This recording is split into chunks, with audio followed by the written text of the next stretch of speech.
Hello there, and welcome to Secretum Histories, where old stories are allowed to speak slowly, and the past is given time to breathe. Tonight, the focus settles gently on a set of ancient clay tablets, shaped by hands that lived thousands of years ago, hands that press symbols into wet earth without knowing how far those marks would travel. These texts were not written to impress us, or to mystify future generations. They were practical, devotional, administrative, and sometimes deeply anxious. And within them lies a recurring theme that feels less like legend and more like pressure, a sense that something had gone wrong elsewhere, long before the first cities rose between the rivers. If this space brings you any sense of calm, if the steady unfolding of old ideas helps the noise of the day loosen its grip, a quiet gesture of support through a like or subscription helps this small corner of stillness reach others who may need it. For now, there is no hurry. The story moves at its own pace, the way these texts always have. The Sumerians did not describe their gods arriving out of curiosity. They did not frame their presence as a grand exploration, nor as a benevolent descent motivated by wonder. What survives instead is a different tone altogether, one shaped by obligation, scarcity, and necessity. The language used in these tablets carries weight. It speaks of labour, of burden, of decisions made because alternatives were disappearing. When read carefully, without modern assumptions layered over them, the narrative that emerges is not one of visitors seeking adventure, but of beings responding to a crisis that could no longer be ignored. The Anunnaki, as they appear in the earliest texts, are not distant abstractions. They're administrators, supervisors, planners, and enforcers of order. Their authority is described in functional terms. They measure, allocate, command, and judge. Their hierarchy is clear, their duties assigned. This is not the language of myth as entertainment. It is the language of systems under strain. Repeated references to toil, exhaustion, and unrest suggest a society struggling to maintain itself. Even the divine realm, as recorded by Sumerian scribes, appears constrained by limits. In several accounts, the heavens are not portrayed as an eternal sanctuary. They are depicted as a place with rules, resources, and consequences. The texts speak of cycles that must be managed, materials that must be acquired, and outcomes that must be prevented. This framing matters. It places the Anunnaki within an environment that can fail, a place where conditions can worsen, where balance can be lost, and where intervention becomes unavoidable. The name of their world, often translated as Nibiru, is mentioned sparingly and without elaboration. It is not romanticized. It is not described in sensory detail. Instead, it is referenced in connection with movement, transition, and alignment. The implication is subtle but persistent. Their home was not static. It was subject to change.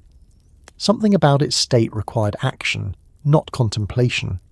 One of the most telling patterns in the tablets is the emphasis on extraction.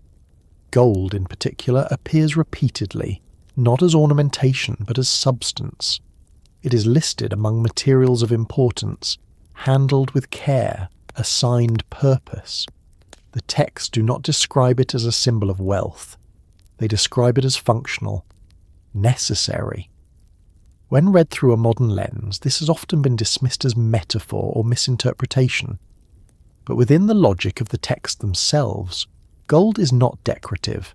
It is instrumental. The idea that a civilization would cross immense distances for survival is not extraordinary. Human history offers countless parallels. When resources decline, populations move. When environments destabilize, migration follows. The Sumerian tablets, stripped of later embellishment, suggest something similar unfolding on a far larger scale. A decision made not out of desire, but out of compulsion. Earth, in these accounts, is not introduced as a paradise. It is described as suitable, viable, rich in what was needed. The tone is almost administrative. Locations are assessed, rivers are named, conditions are evaluated. This is not the language of awe.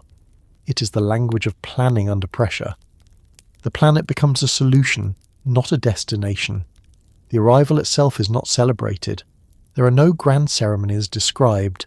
Instead, there is work, organization, division of tasks.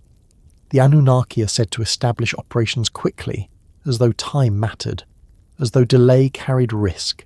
This urgency is echoed in repeated references to labor disputes among them. Certain groups are described as burdened beyond endurance.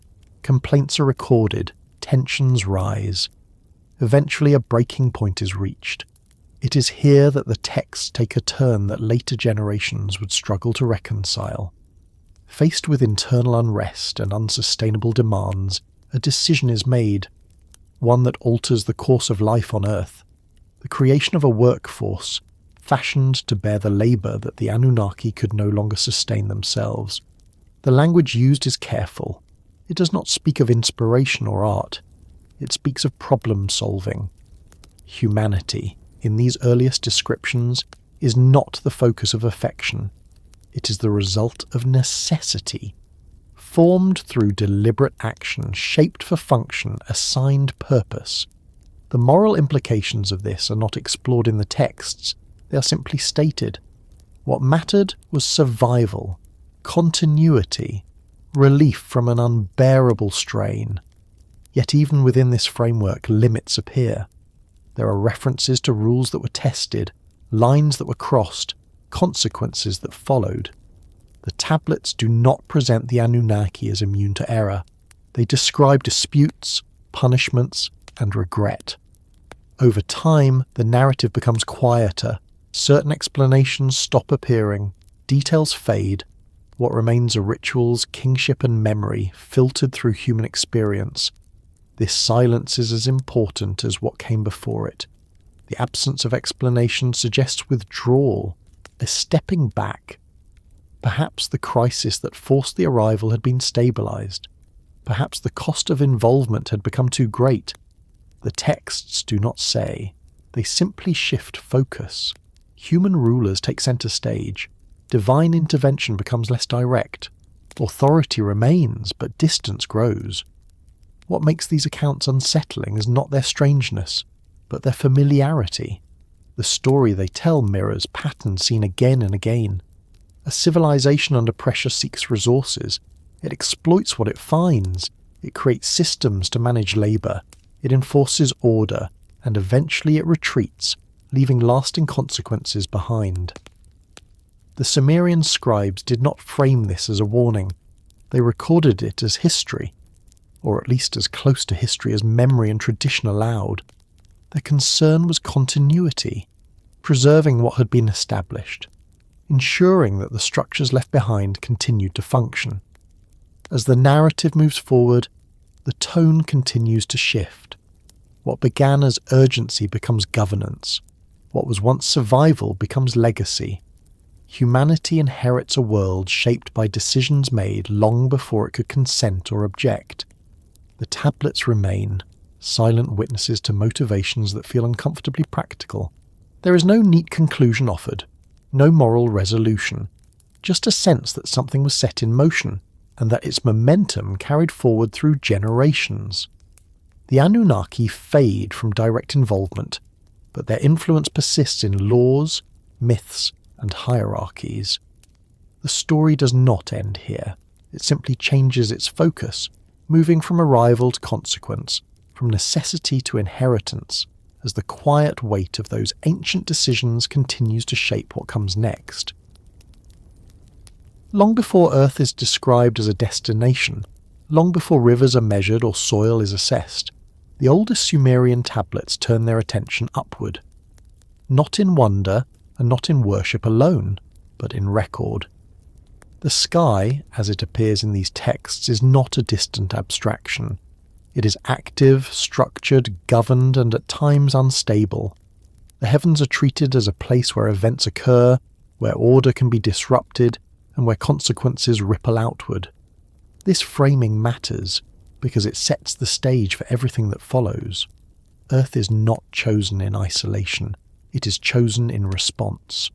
The earliest tablets do not open with creation in the way later mythologies do.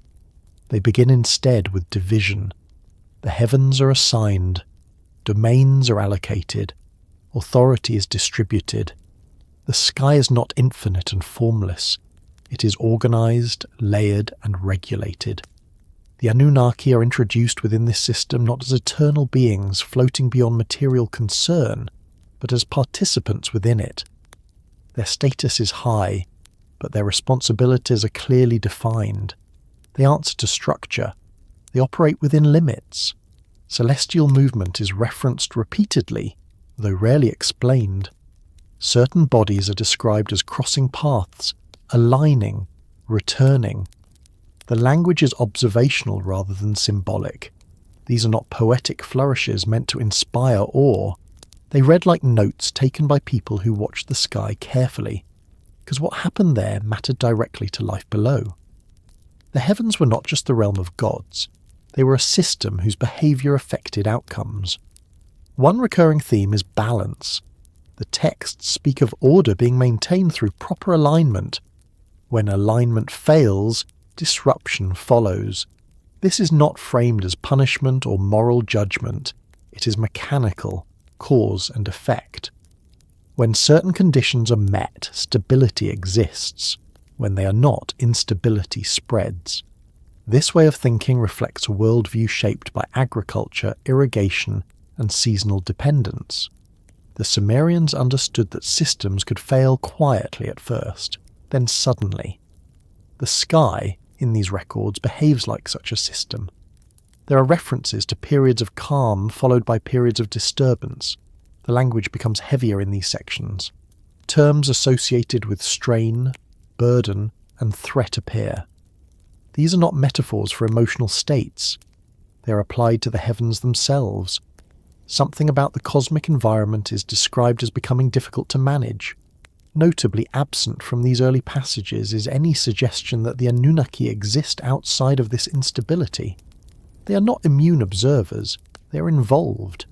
Their actions are framed as responses, decisions are made, councils convene, authority figures intervene. This implies that whatever was unfolding in the heavens carried real risk, not just symbolic meaning.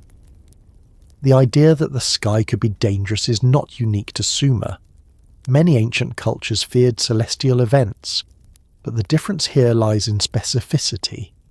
The tablets do not speak in vague terms of omens alone. They reference processes, movements, cycles. The heavens are not simply watched, they are managed. This suggests a level of engagement that goes beyond ritual observation. In some fragments, the heavens are described as crowded, not with stars but with activity. Roles overlap. Responsibilities strain against available capacity. There is a sense that too much is being demanded from too few. This mirrors later descriptions of labour unrest among the Anunnaki themselves. The pattern begins here, above, before it ever touches Earth. The concept of scarcity appears subtly, but persistently. Not scarcity of space, but of stability. The texts imply that certain materials, conditions, or processes essential to maintaining order were becoming harder to sustain. This is not stated outright. Instead, it is inferred through emphasis. When something is mentioned repeatedly in administrative texts, it usually signals importance under pressure. Gold, even at this early stage, is mentioned in connection with the heavens. Not as treasure, but as substance tied to function. Its properties are not described, but its value is implied by context. It appears in lists of materials associated with maintenance and restoration. This alone does not prove anything extraordinary, but it establishes continuity. The same substance later sought on Earth is already significant before Earth enters the narrative. The heavens are also depicted as hierarchical. Certain regions are closer to authority, others are more distant. Access matters. Movement between these regions is regulated. This again frames the sky as a place, not an idea. A place with borders, permissions, and consequences for transgression. When boundaries are crossed without approval, repercussions follow. In several passages, the language shifts from observation to concern.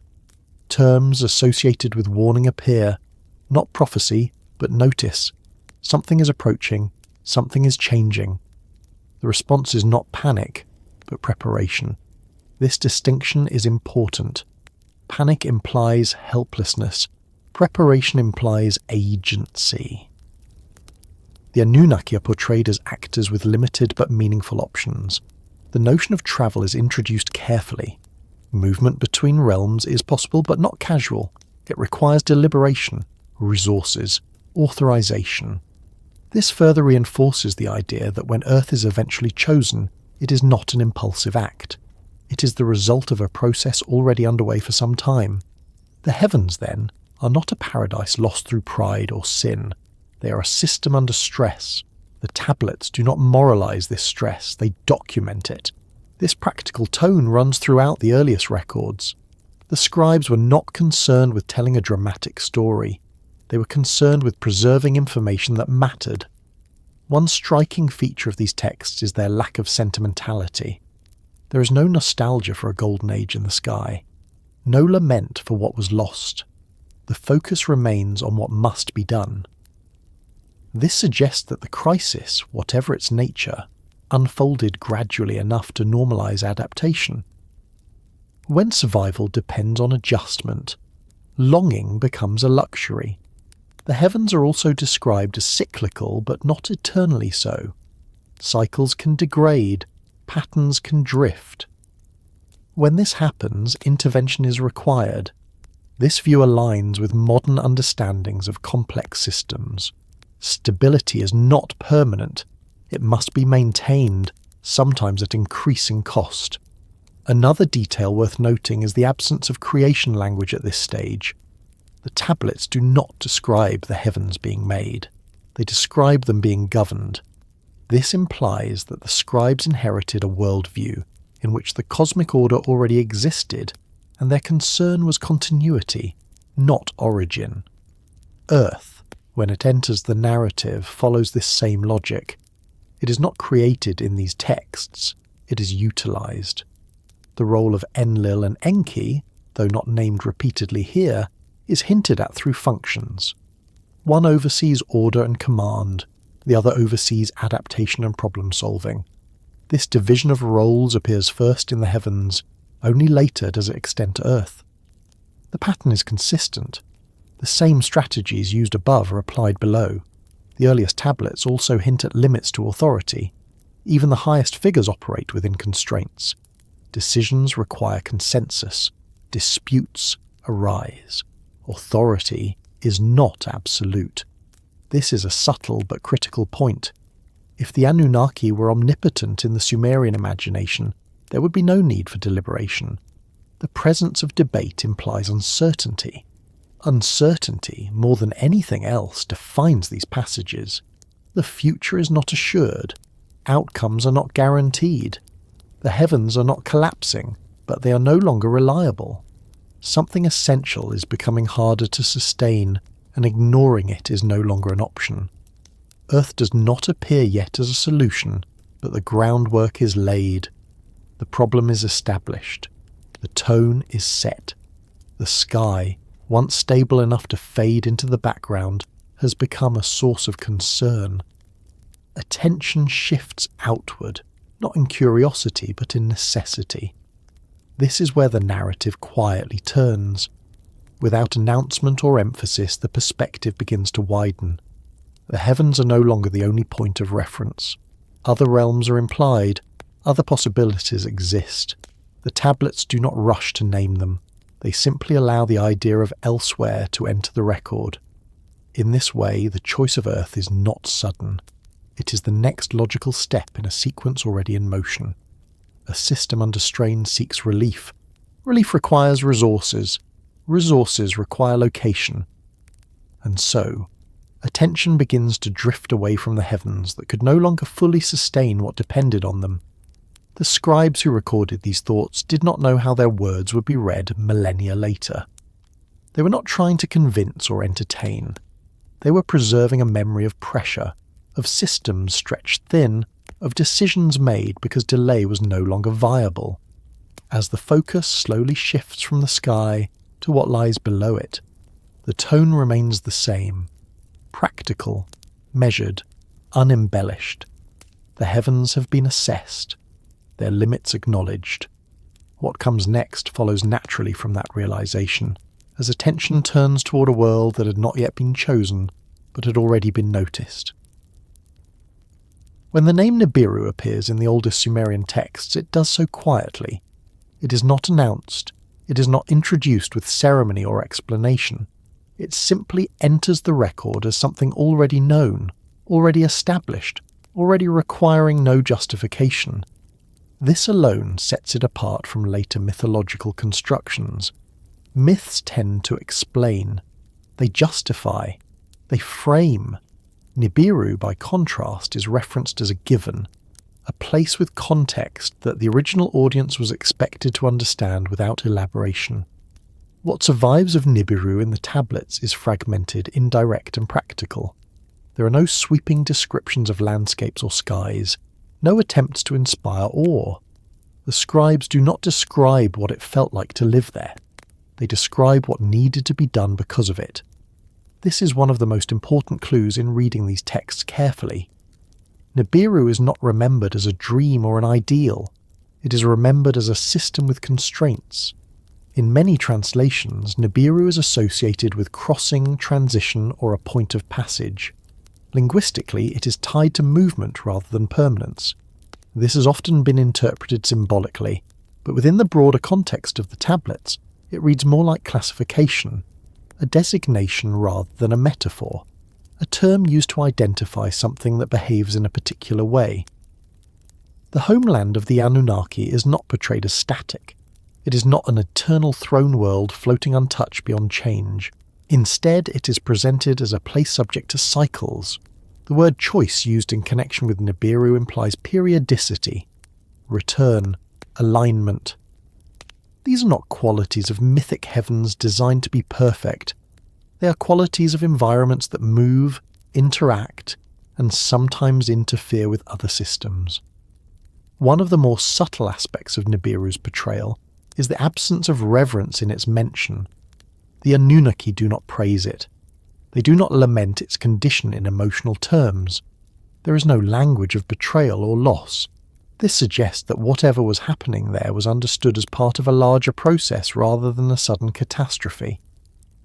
When environments degrade gradually, sentiment often gives way to logistics. The fragments that reference Nibiru often appear alongside discussions of duty, responsibilities assigned, tasks distributed, decisions made at higher levels of authority. This positioning matters. It places the homeland not as the emotional centre of the narrative, but as the source of a problem that must be addressed. Nibiru is not where meaning resides. It is where pressure originates. There are hints scattered through the text that conditions on Nibiru are becoming increasingly difficult to manage. These hints are never explicit. Instead, they appear through repetition and emphasis. Certain materials become more important. Certain processes require more oversight. Certain outcomes are described as increasingly undesirable. When scribes repeat administrative concerns, it usually signals strain. The idea that a technologically advanced civilization could face environmental instability is not extraordinary. It is a pattern well documented in human history. Overuse of resources, shifts in climate, orbital changes. These are not failures of intelligence. They are consequences of complexity. The tablets, read without romantic expectation, suggest that Nibiru was experiencing something similar. One of the most debated elements in these texts is the association between Nibiru and gold. Gold is not described as currency. It is not associated with wealth displays or status symbols. It appears instead in lists of materials essential to maintenance and restoration. Its repeated presence suggests that it served a functional purpose tied directly to survival or stability. The texts do not explain why gold mattered. They did not need to. Explanation is usually reserved for what is unfamiliar. Gold's importance appears to have been self-evident to those recording it. This implies a shared understanding now lost to time. When later readers dismiss this as symbolic, they often impose a mythological framework that the original texts do not support. The homeland is also associated with hierarchy. Authority on Nibiru is structured. Roles are defined. There is a chain of command. This is significant because it indicates that the crisis affecting Nibiru was not handled by individual action. It required collective decision-making. Councils, orders, planning. These are responses to systemic problems, not sudden disasters. In some passages, there is an implication that the homeland situation could not be resolved internally. This is crucial. It suggests that available resources or conditions were insufficient. When a system reaches this point, external solutions become necessary. Exploration is no longer optional. It becomes survival strategy. What is missing from the Nibiru fragments is just as revealing as what remains. There are no detailed descriptions of attempts to reverse the problem at home. No accounts of large-scale restoration efforts within the homeland itself. This absence suggests either that such efforts failed, or that they were deemed insufficient early on. The focus shifts outward quickly. The lack of nostalgia is striking. Human cultures facing environmental collapse often produce laments, songs, or myths mourning what was lost. The Sumerian texts do not do this for Nibiru. Instead, they move forward. This reinforces the idea that the Anunnaki were oriented toward continuity rather than preservation of place. Nibiru, then, is not remembered as sacred ground. It is remembered as origin, a starting point, a reference coordinate. Its role in the narrative is functional, not emotional. This makes later mythologizing of the name stand out as a much later development, shaped by cultures seeking meaning rather than solutions. Another notable feature is that Nibiru is never described as destroyed. It is not said to have vanished. This suggests that it remained, even as its capacity to support its civilization diminished. Abandonment in this context does not imply annihilation. It implies strategic relocation. The Anunnaki do not appear to have left Nibiru entirely. The texts imply ongoing connection. Movement between realms continues. Authority remains linked.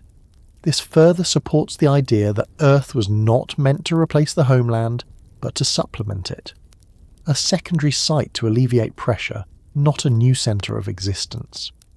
The homeland's portrayal also lacks personalisation. No individual stories are tied to it. No heroes emerge from its soil. This absence reinforces its administrative role in the narrative. Nibiru is where decisions are made, not where stories are told. Earth becomes the stage for narrative because that is where complexity multiplies. When modern readers search the texts for vivid descriptions of Nibiru, they often come away disappointed. There are no mountains named, no seas described, no skies coloured. This is because the tablets were not written to preserve beauty. They were written to preserve continuity of knowledge, and knowledge in this case centred on what was failing. The homeland is thus best understood as a system under long-term stress, not collapsing overnight, not erupting in chaos, but slowly becoming less reliable, less capable of sustaining what depended on it. This kind of degradation often escapes dramatic storytelling because it unfolds too gradually to shock. The Anunnaki's response to this slow decline appears measured. There is no immediate flight. There is assessment, observation, planning. Earth does not appear suddenly in the text because it was not discovered suddenly. It was identified as part of a broader survey of viable environments. The idea that Nibiru's condition influenced cosmic movement has also been debated. Some interpretations suggest orbital instability. Others suggest atmospheric degradation. The texts themselves do not specify mechanisms. They record outcomes. Conditions worsened. Resources were needed. Action was required. This restraint in explanation is consistent across the tablets. The scribes did not speculate. They recorded what mattered operationally. That is why modern readers must resist the urge to fill gaps with imagination. The gaps exist because the original audience did not need them filled. Nibiru's fragments paint a picture of a homeland that was once sufficient, and then gradually less so. A place that remained central to authority but no longer capable of bearing the full weight of its civilization's needs. This shift from sufficiency to insufficiency is the quiet engine driving everything that follows. Earth's role cannot be understood without this context. Without Nibiru's limitations, Earth would not have mattered. It becomes significant only when the homeland can no longer meet demand. This inversion is critical. Earth is not chosen because it is special. It is chosen because something else has become inadequate. The tablets never frame this as failure. They frame it as reality. Systems change. Conditions shift. Survival requires adaptation. The Anunnaki are not portrayed as victims, but neither are they portrayed as masters of fate. They operate within constraints just as humans do. As the narrative moves forward, Nibiru recedes further into the background. Its function has been established, its role understood. Attention shifts to action rather than origin. This is typical of records focused on administration rather than storytelling. The homeland remains present, but only as a point of reference. Decisions made there ripple outward. Authority still flows from it, but the centre of activity begins to relocate. This relocation is not celebrated. It is implemented.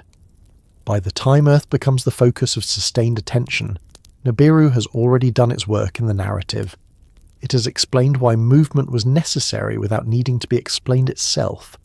It stands as a reminder that even advanced civilizations are shaped by the environments they inhabit. What follows is not the story of a homeland lost, but of a solution pursued. The fragments leave no room for romance. They leave room only for consequence. And as attention continues to shift away from the world that could no longer sustain its own weight, the logic of the narrative continues forward, toward the place that would soon bear it instead. The ancient language used in the earliest Sumerian texts is careful in a way that modern readers often overlook. It does not shout when something is wrong. It does not dramatize. Instead, it adjusts. Certain words begin to appear more frequently. Certain phrases take on heavier weight. The change is subtle, but it is consistent. When the scribes describe the sky as it once was, their language is stable, repetitive, almost routine. When they describe it later, that routine begins to fracture. The sky is still there, still functioning, but no longer dependable in the same way. This shift is not announced as disaster. There is no single moment where the heavens collapse or erupt. Instead, the tablets reflect a slow loss of balance. The sky, which had once been orderly enough to fade into the background of daily life, begins to demand attention. This is the first signal of environmental decline as it appears in the texts. Systems only become visible when they stop working smoothly. The word choices used to describe celestial order begin to change. Terms associated with regularity and predictability give way to terms implying correction, adjustment, and oversight. These are not poetic substitutions. They are functional indicators. When something requires constant correction, it is no longer stable. The scribes did not need to explain this. Their audience lived within the same assumptions. Stability was expected, instability required response. One of the clearest signs of imbalance lies in how movement is described. Early references to celestial motion emphasize rhythm. Cycles are named, tracked, and anticipated. Later references focus on deviation. Alignments that once occurred as expected now require monitoring. The sky has not stopped moving, but it is no longer moving as reliably as before. This kind of language suggests environmental drift rather than sudden collapse. Another recurring signal is the increased presence of authority in matters once governed by routine. Figures associated with oversight appear more frequently in descriptions of the heavens. This implies that natural processes were no longer sufficient to maintain order on their own. When governance extends into domains previously left unattended, it usually reflects strain. the sky is also increasingly associated with burden. This is a striking choice of word. Burden implies weight, effort, and the risk of failure. The heavens are no longer described simply as vast or high. They are described as something that must be borne. This reframing changes everything. It turns the sky from a backdrop into a responsibility. Environmental decline in these texts is not framed in terms of morality. There is no suggestion that the imbalance is punishment or consequence of wrongdoing. It is treated as a condition, a state that exists regardless of intent. This practical framing aligns with the broader tone of the tablets. They are concerned with management, not judgment. There are also subtle references to diminishing effectiveness. Certain processes require more input to achieve the same result. This is never stated directly, but it can be inferred from repetition. When a task that was once simple becomes labour-intensive, scribes tend to note the added steps. These added steps appear increasingly in descriptions related to the sky. The language surrounding light is another indicator. Light is not described as disappearing, but as becoming more difficult to regulate. Its behaviour changes. It requires adjustment. This could be symbolic, but within the administrative tone of the texts, it reads more like observation. Light in agricultural societies is not abstract. It governs planting, harvesting, and survival. Any disruption to its predictability would be deeply concerning.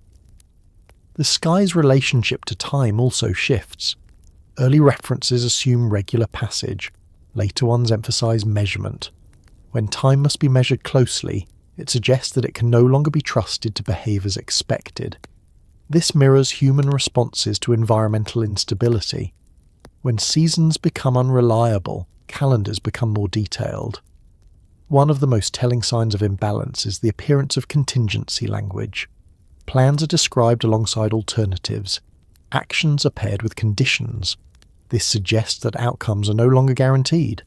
The sky has become a variable rather than a constant. This is a profound shift in worldview. The texts also imply increasing internal pressure among those responsible for maintaining order. Discussions of duty become more frequent. References to fatigue appear. These are not emotional confessions. They are administrative acknowledgements. When a system begins to fail, those tasked with sustaining it feel the strain first. The heavens are no longer described as self-sustaining. This is perhaps the most important clue. A self-sustaining system requires minimal intervention. A failing one requires constant input. The tablets reflect a world in which the latter has become true. Intervention is no longer exceptional. It is routine. There are no explicit descriptions of pollution, depletion, or collapse as modern readers might expect. Instead, decline is encoded in workflow. Tasks take longer. Oversight increases. Resources are referenced more often. This is how environmental degradation appears in records created by people focused on function rather than theory. Another subtle shift occurs in how risk is discussed. Early texts assume continuity. Later ones acknowledge uncertainty. The future becomes something to manage rather than something to assume. This shift in tone is gradual but unmistakable. It signals a loss of confidence in the sky's ability to remain stable without assistance. The language used to describe thresholds also changes. Certain limits are referenced, implying that boundaries exist and may be crossed. This introduces the idea of irreversibility. Once a threshold is crossed, return may not be possible. This kind of thinking usually emerges when systems approach critical points. The sky's role as a source of order begins to erode. It remains powerful, but it is no longer sufficient. This erosion is not dramatic, it is administrative, and that is what makes it convincing. Drama often distorts. Administration records necessity. The tablets also suggest that the imbalance was not uniform. Certain regions of the sky are described as more problematic than others. This unevenness implies complexity. Environmental decline rarely affects all areas equally. It creates pockets of strain that spread over time. One particularly important detail is the lack of surprise in the response to imbalance. There is no sense that this was unexpected. The language implies anticipation. Warnings had been noted, signs observed. This suggests that the decline unfolded slowly enough to be tracked. The sky's instability also affects decision-making structures. Councils become more active. Authority figures intervene more frequently. This indicates that automated processes were no longer adequate. Human or Anunnaki judgment had to fill the gaps left by failing systems. There's also evidence of prioritization. Certain tasks are elevated above others. This implies a resource limitation. When resources are abundant, priorities are flexible. When they become scarce, hierarchy tightens. The texts reflect this tightening. The environmental decline described is not localized to Earth at this stage. Earth has not yet entered the narrative. The imbalance exists elsewhere. This is crucial. It confirms that the pressure driving later actions originates beyond Earth. Earth is not the cause, it is the response. The scribes' restraint is again notable. They do not speculate on ultimate outcomes. They focus on immediate management. This suggests that long-term resolution was uncertain. When certainty disappears, planning becomes incremental. The sky is no longer just watched, it is worked on. This shift from observation to intervention marks a fundamental change in relationship. The heavens are no longer partners. They are problems to be solved. Yet even here, there is no despair. The tone remains controlled. This indicates that decline, while serious, had not yet become catastrophic. There was still room to act.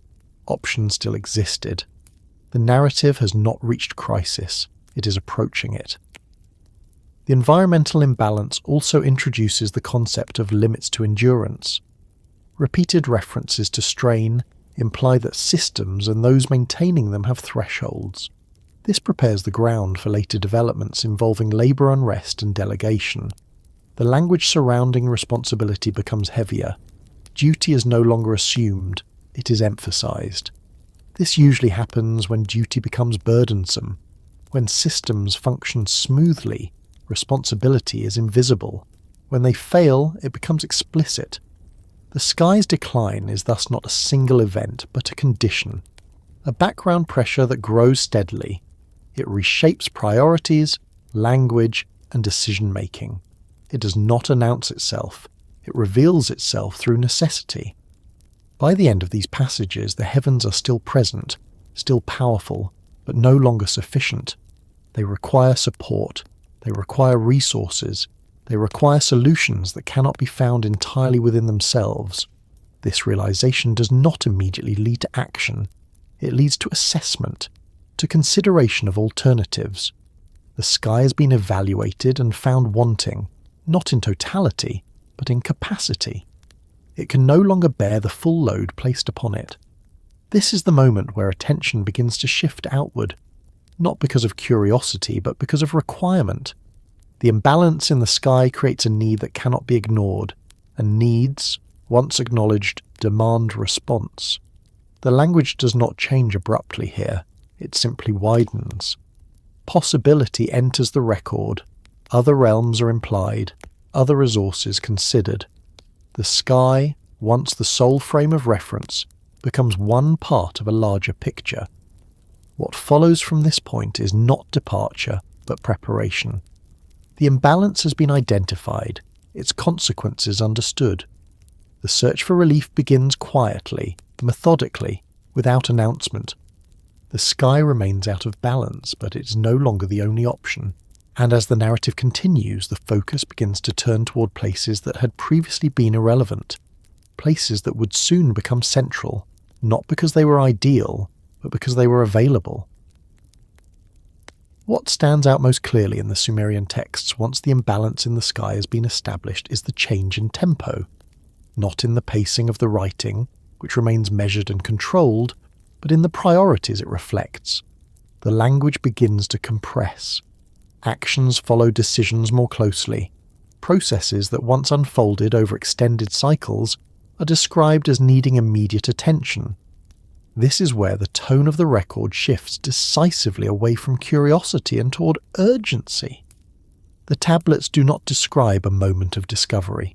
There is no excitement attached to the idea of looking outward, no sense of wonder at what might be found. Exploration, as a concept, barely appears at all. Instead, the outward gaze is framed as response. Something has gone wrong, and the available options are narrowing. The texts speak from within a long emergency, not the beginning of an adventure. This distinction is critical. Civilizations that explore out of curiosity leave different kinds of records. They describe sights, encounters, novelty. The Sumerian tablets do not do this. They are concerned with outcomes, timelines, and consequences. The repeated emphasis is not on what could be gained, but on what must be secured.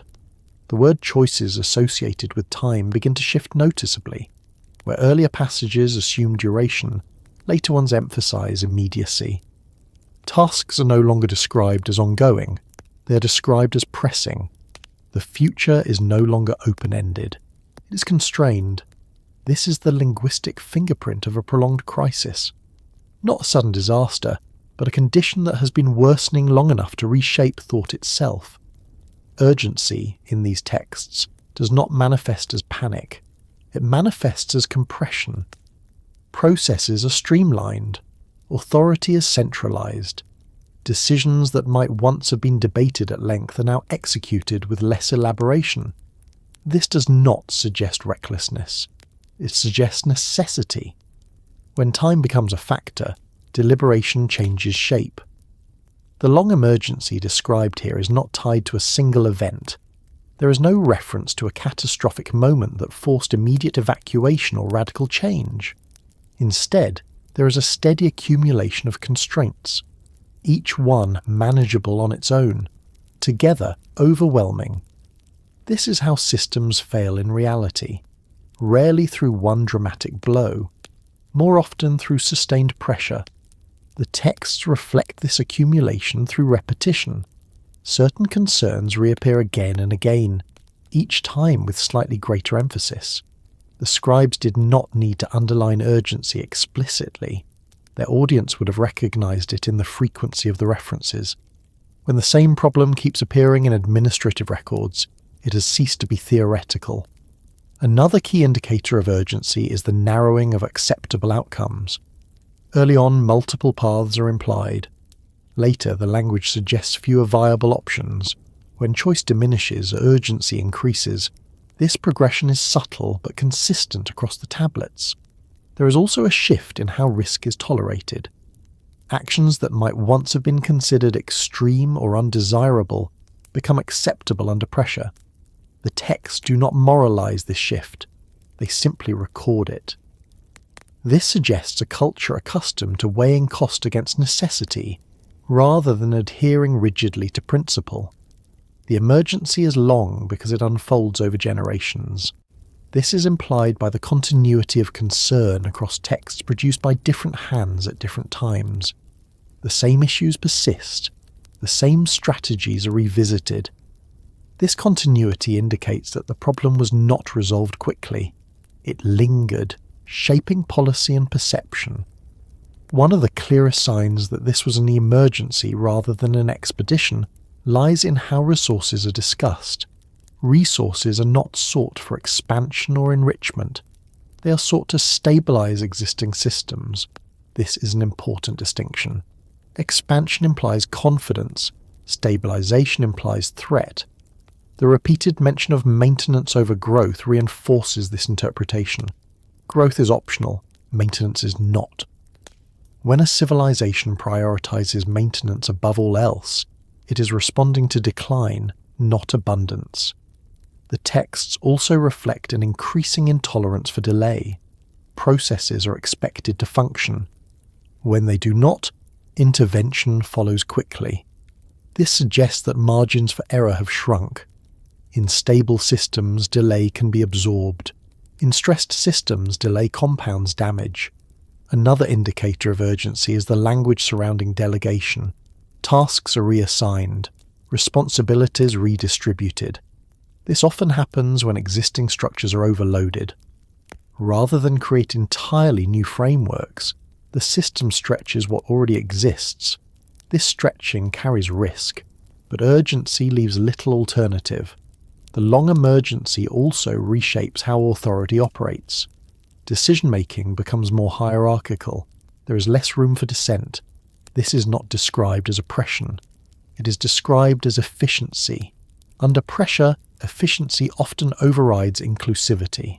The text suggests that this centralization was not universally welcomed. There are hints of unrest and dissatisfaction even before the arrival on Earth. These hints are understated but present. When pressure increases, those bearing the greatest burden feel it first. Urgency also appears in the treatment of knowledge. Information becomes more guarded. Certain details are restricted to those with authority. This usually occurs when knowledge itself becomes a resource. When knowing something confers advantage in managing a crisis, access tightens. The absence of exploratory language is striking. There are no accounts of surveying distant realms for their own sake. When other places are mentioned, they are evaluated quickly and pragmatically. Suitability matters more than fascination. This reinforces the idea that time was not available for leisurely assessment. The emergency is described as long because it allows for adaptation. Short emergencies produce chaos. Long ones produce systems. The Anunnaki, as portrayed in the texts, respond by systematizing their response. They plan, allocate, and enforce. This is the behavior of a civilization attempting to outlast a problem rather than flee from it.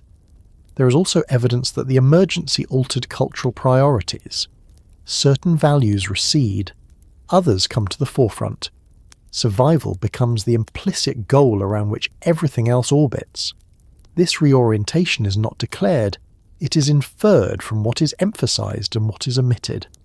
The texts do not describe despair. This is important. Despair paralyzes. What we see instead is determination, a willingness to make difficult choices. This suggests that while the situation was serious, it was not perceived as hopeless. There were still paths forward, even if they were costly. The long emergency also explains why later actions appear calculated rather than impulsive. Decisions made under sustained pressure tend to be conservative. They favour known quantities over unknown risks. This may explain why Earth, once identified as viable, becomes central. It is not perfect. It is sufficient. The urgency described is cumulative. Each passage adds weight without altering tone. This consistency suggests that the scribes were not reacting emotionally. They were documenting reality as it presented itself over time. This lends credibility to the record. The texts also hint that the emergency demanded sacrifice. Not everyone benefited equally from the chosen solutions. Burdens were redistributed. Some bore more than others. This imbalance would later manifest in internal conflict, which the tablets do record. Urgency reshapes ethics. What is unacceptable under normal conditions may become necessary under threat. The texts do not justify this shift explicitly. They assume it. This assumption suggests that the audience understood the stakes without explanation. The emergency is also spatial. It affects where attention is directed. The heavens remain important, but they are no longer the sole focus. Other realms enter consideration because necessity demands it. This outward turn is not celebrated, it is executed. One of the most telling features of the language is its refusal to speculate about alternatives that were not chosen. This suggests that by the time these records were written, the path forward was already constrained. Speculation had given way to implementation. The long emergency also explains the absence of wonder. Wonder requires safety. Curiosity flourishes in stable conditions. Under sustained threat, curiosity is subordinated to function. The texts reflect this shift clearly. There is also a sense of inevitability in how actions unfold. Once certain thresholds are crossed, the narrative proceeds with little hesitation. This inevitability is not dramatized. It is assumed. When systems reach certain limits, outcomes follow. The urgency is further underscored by the lack of celebration around milestones. Achievements are noted but not glorified. This suggests that successes were measured by their ability to relieve pressure, not by prestige. The long emergency does not end abruptly, it transitions. Solutions are implemented. Pressure shifts rather than disappears. This is typical of complex crises. They evolve rather than resolve. As the narrative moves forward, the focus continues to narrow. The range of options contracts. The commitment to chosen paths deepens. This deepening reflects investment. Once resources are committed, reversal becomes costly. The texts do not frame this as tragedy. They frame it as necessity. This framing is consistent with administrative cultures that prioritize continuity over sentiment. The absence of exploratory joy, of curiosity-driven expansion, of celebratory discovery, all point to the same conclusion. The Anunnaki did not come outward because they wanted to see what was out there. They came because they had to. This long emergency sets the tone for everything that follows. It explains the choices made, the methods employed, and the consequences accepted. Without understanding this sustained urgency, later actions appear cruel or arbitrary. Within it, they appear calculated responses to constraint. As attention continues to shift toward Earth, the urgency does not diminish, it simply changes focus. The emergency that began in the sky now seeks relief elsewhere, and the language of the tablets follows this shift, carrying with it the weight of a problem that could no longer be postponed, only redirected. By the time the tablets begin to focus on materials, the narrative has already shifted fully into the language of survival. What matters now is not belief, not symbolism, not ceremony, but function. The texts become increasingly concerned with substances, processes, and outcomes. This is where gold enters the record most persistently, alongside references to air, breath, and continuity. Taken together, these elements form a pattern that feels less like myth and more like logistics. Gold does not appear suddenly. It is introduced gradually, almost cautiously, and always in contexts that suggest purpose rather than prestige. It is listed, handled, transported, allocated. It is never admired. It is never praised for beauty. In fact, the texts show no interest in aesthetics at all. Gold is treated as matter, not meaning. This alone sets it apart from how later cultures would come to value it.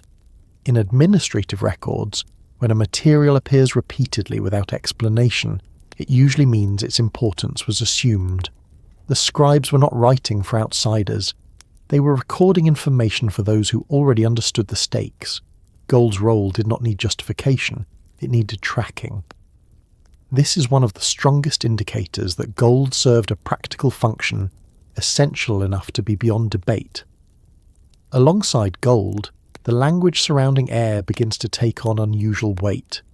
Breath, atmosphere, enclosure, and protection appear with increasing frequency. These references are not poetic reflections on life. They are tied to maintenance and preservation. Air is treated as something that can be altered, managed, and safeguarded. This implies vulnerability. Only systems under threat require active protection of what should otherwise be ambient. The combination of gold and air in the same operational context is striking. These are not resources normally paired in human societies unless something is wrong. Gold does not sustain life directly. Air does. When the two are linked in records concerned with survival, it suggests a technological relationship now lost to understanding. The texts do not describe this relationship explicitly. They do not explain processes or mechanisms. This silence has often been interpreted as metaphor or ignorance. Yet in practical records, explanation is often omitted precisely because it is unnecessary. The scribes were not documenting how something worked. They were documenting that it mattered. One of the most revealing aspects of these passages is the absence of alternatives. Gold is not one option among many. It is the option. The consistency with which it appears suggests that substitutes were either unavailable or ineffective. In systems engineering, this usually means a bottleneck, a single resource upon which multiple outcomes depend. The idea that a civilization could depend on a specific material for atmospheric stability is not inherently implausible. Even on Earth, modern technology relies on rare materials to regulate environments. Filters, conductors, shielding, catalysts. Remove them, and systems fail. The tablets hint at something similar operating on a much larger scale. The urgency surrounding gold acquisition aligns closely with earlier indications of environmental imbalance. As conditions worsened, the demand for stabilizing materials increased. This is consistent with how complex systems respond to degradation. As natural buffers erode, artificial ones must compensate. The texts do not suggest that gold was newly discovered at this stage. It was already known, already used. What changes is the scale of need. References to increased quantities appear. Transport becomes a concern. Allocation is monitored. This escalation implies that existing reserves were no longer sufficient. Earth's significance begins to emerge more clearly here, though it is still not the focus. Earth is mentioned not as a destination for settlement, but as a source, a place where gold is present in usable abundance. This framing matters. Earth is valuable not because of its beauty or potential, but because it contains what is required. The language used to describe extraction is precise and unromantic. Digging, lifting, processing. These are not ceremonial acts. They are labour.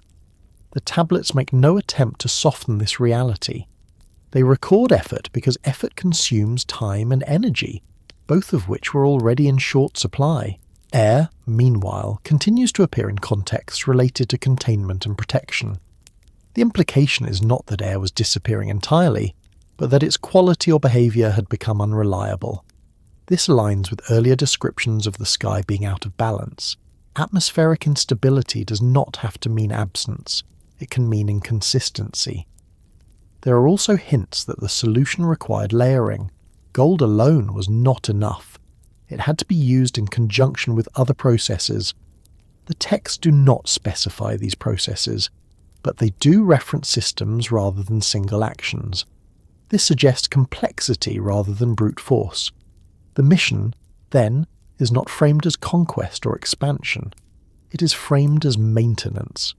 Maintenance is always less glamorous than growth, but it is far more urgent. Systems fail not because they stop growing, but because they stop being maintained.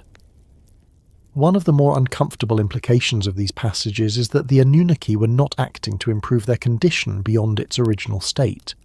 They were acting to preserve it. This is not the mindset of an empire seeking dominance. It is the mindset of a civilization trying not to collapse. The texts also suggest that the margin for error was shrinking. Gold extraction had to be reliable. Air stabilization had to be effective. There was little room for experimentation. This further supports the idea that Earth was chosen not because it was ideal, but because it was workable within tight constraints. Another detail worth noting is the lack of enthusiasm surrounding the mission. There are no triumphal records celebrating the acquisition of resources. Success is implied through continuity rather than praise. When systems stabilize, attention moves elsewhere. This quiet transition suggests that success was measured by relief, not reward.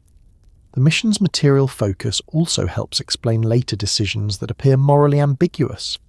When survival becomes the overriding priority, ethical considerations often shift. The tablets do not justify these shifts, they assume them. This assumption suggests that the audience understood the stakes well enough not to require explanation. Gold's role also helps explain the scale of operations described later. The volume implied by repeated references suggests industrial-level activity rather than small-scale collection. This would have required organisation, labour and infrastructure, all of which appear in subsequent texts. Air, too, remains a recurring concern. Even after Earth enters the narrative more fully, references to breath and atmosphere persist. This suggests that the underlying problem was not immediately resolved. gold acquisition may have mitigated symptoms without eliminating cause. The texts never state that the mission succeeded completely. They suggest partial relief, stabilization rather than cure. This distinction matters. It implies that the Anunnaki were buying time rather than restoring equilibrium permanently. The relationship between gold and survival also reframes humanity's later role. If gold extraction was essential and labour-intensive, the need for assistance becomes clearer. This need does not arise from laziness or cruelty. It arises from constraint. Systems under strain seek ways to distribute burden.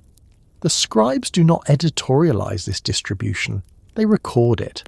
This again reflects their priorities. Moral reflection was secondary to continuity of function. There is also an implication that gold's importance predated the crisis, but intensified because of it. This suggests that the Anunnaki already understood its properties and applications.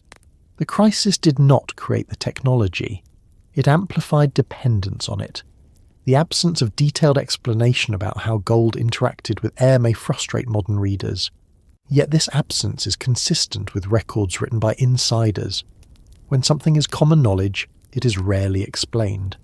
The material clues also align with the earlier emphasis on urgency. When resources become central to survival, delay becomes dangerous. This urgency drives decision-making forward, narrowing options and accelerating commitment. Earth's role as a supplier rather than a destination explains why early interactions focus on extraction rather than settlement. Infrastructure is established to access resources, not to build a new home. Settlement comes later, and even then it appears secondary. The mission's framing as material necessity rather than ideological project also helps explain why the texts lack grand narratives of purpose. There is no destiny described, no divine plan unfolding. There is only problem and response. The Anunnaki, as portrayed here, are engineers and administrators responding to environmental stress. Their actions are shaped by material reality rather than mythic aspiration. This portrayal is remarkably consistent across tablets produced in different contexts. The focus on gold and air also underscores the fragility of advanced systems. No matter how sophisticated, they remain dependent on specific conditions.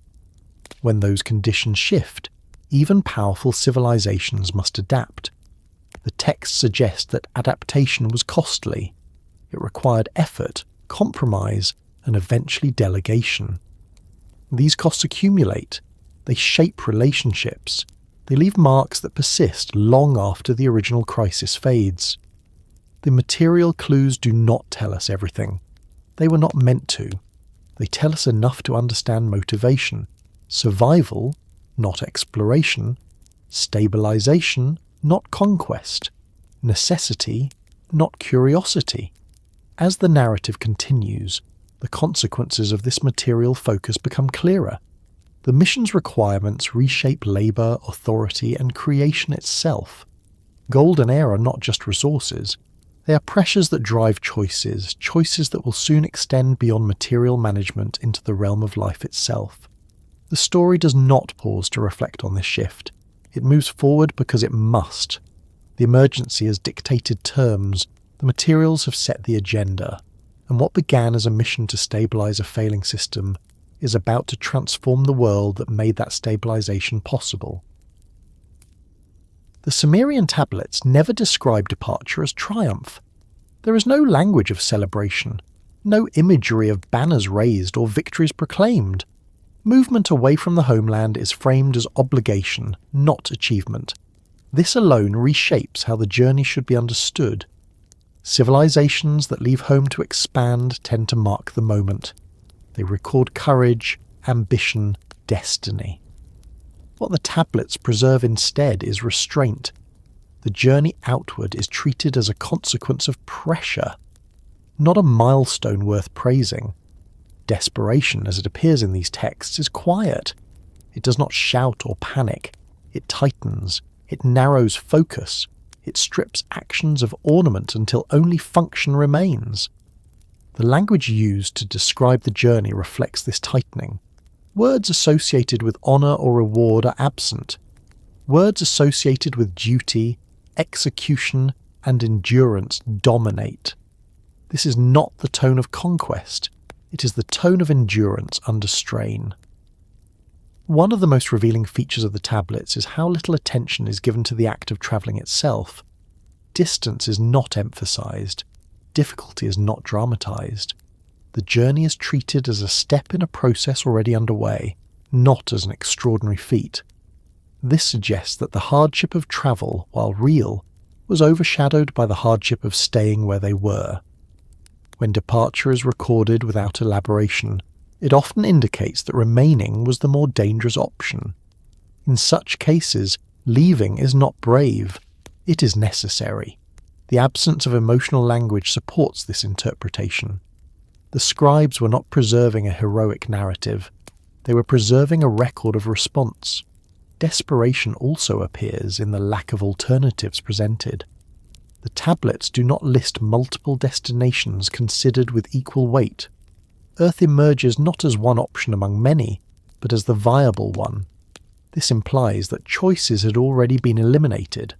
When a journey is undertaken without enthusiasm, it usually means that the decision has already been made by circumstance. The planning described is meticulous, but not imaginative. There is no sense of experimentation. The journey is structured to minimize risk rather than maximize discovery. Routes, roles, and responsibilities are defined in advance. This suggests a mindset focused on survival rather than curiosity. Another indicator of desperation is the redistribution of burden. The tablets hint that those who travelled bore disproportionate responsibility. This imbalance is never framed as honour. It is framed as assignment. In stable systems, burdens are shared evenly. In stressed systems, they are placed where they must be carried, regardless of preference. The lack of narrative focus on individual figures during the journey is also significant. Heroes do not emerge. Leaders are referenced functionally, not mythologized. This anonymity suggests that personal glory was irrelevant. What mattered was execution. Desperation reshapes values. Actions that might once have required justification become self-evident. The tablets reflect this shift. Certain decisions are recorded without explanation, implying that explanation was unnecessary. The audience understood why these choices were made. The journey is also framed as temporary in intention, even if it becomes prolonged in reality. There is an underlying assumption that relief will be achieved, and that balance will be restored. This assumption gives the journey a provisional quality. It is undertaken to solve a problem, not to redefine identity. This provisional mindset further distances the journey from glory. Glory seeks permanence. It seeks legacy. A provisional mission seeks resolution. Once resolution is achieved, attention moves elsewhere. The tablet's tone aligns with this latter approach. There are also subtle indications that the journey carried internal cost. References to strain, fatigue, and unrest increase after departure. This suggests that leaving did not resolve pressure immediately. It displaced it. Those who travelled carried the weight of expectation alongside the physical demands of the mission. Desperation often produces moral narrowing. Choices are evaluated primarily by outcome rather than principle. The tablets begin to reflect this narrowing here. Decisions are recorded as fates accompli rather than debated options. This suggests that urgency had overridden deliberation. The absence of wonder at Earth itself reinforces this interpretation. When Earth first enters the narrative, it is described in terms of suitability, not marvel. There is no awe at its landscapes or life. It is assessed, not admired. This is consistent with a mindset shaped by desperation. When survival is at stake, beauty becomes secondary. The journey also appears to have been undertaken with limited expectation of return. While ongoing connection with the homeland is implied, the tablets do not dwell on homecoming. This suggests uncertainty. When outcomes are uncertain, journeys lose their celebratory framing. Another clue lies in the way success is defined. Success is not arrival, it is stabilization. Arrival is merely a step. This reframing strips the journey of narrative climax. There is no moment where the story pauses to acknowledge achievement. It continues because the problem continues. The tablets also avoid framing the journey as destiny. There is no suggestion that this was meant to happen, no prophecy fulfilled, no cosmic plan unfolding. The absence of destiny language reinforces the idea that events were driven by necessity rather than fate. Desperation also compresses time. The sense of urgency makes actions feel closer together. The tablets reflect this by reducing narrative distance between decision and execution. Events follow one another with minimal transition. This compression mirrors the lived experience of crisis. The journey's lack of glory also helps explain later secrecy. When actions are driven by desperation rather than idealism, transparency becomes less valuable. The tablets begin to show signs of selective recording. Certain details are omitted. This is not deception, it is focus. Only what mattered operationally was preserved. There is also evidence that the journey strained social cohesion. References to unrest and complaint appear more frequently. This suggests that not all participants accepted the mission willingly. Desperation does not eliminate dissent, it suppresses it. The journey is further characterized by restraint in scale. There is no suggestion of mass migration. Instead, specific groups are assigned. This targeted approach aligns with a mission focused on resource acquisition rather than colonization. Glory-driven expansion tends to be broad. Desperation-driven action is precise. Another subtle indicator is the way failure is acknowledged. The tablets do not hide setbacks, they record them plainly. This honesty suggests that success was not guaranteed, and that the audience was accustomed to managing disappointment. Glory narratives tend to obscure failure. Survival narratives cannot afford to. The lack of mythic embellishment around the journey has often led later readers to overlook its significance. Without drama, it can seem unremarkable. Yet it is precisely this lack of drama that reveals its nature. The most consequential decisions are often made quietly. The journey also lacks a clear endpoint in the narrative. It does not conclude with arrival. It dissolves into ongoing activity. This open-endedness reflects the reality of long emergencies. They do not end neatly. They evolve. Desperation reshapes how risks are perceived. The journey itself was risky, but staying was riskier. This inversion explains the willingness to undertake it without celebration. When the alternative is worse, the dangerous option becomes acceptable. The tablet's restraint also suggests an awareness of cost. Glory narratives tend to externalize cost. Survival narratives internalize it. The scribes do not hide the strain placed on those involved. They record it because it mattered. The journey not meant for glory also sets the stage for later ethical compromises. When actions are taken under pressure, their consequences often ripple outward in unforeseen ways. The tablets will later reflect these ripples. The absence of triumph at departure mirrors the absence of triumph at arrival. Both moments are treated as steps, not achievements. This consistency reinforces the interpretation that the entire operation was framed as problem-solving rather than expansion. Desperation also explains the lack of curiosity about Earth's inhabitants. Interest would have required time and emotional bandwidth. Neither appears available. The focus remains on resources and outcomes. The journey's framing also influences how authority is exercised. Orders become directives rather than invitations. Compliance becomes expected rather than negotiated. This shift is subtle but significant. There is no sense in the texts that the journey enhanced status. Those who travelled did not gain prestige, they gained responsibility. This is another hallmark of desperation-driven action.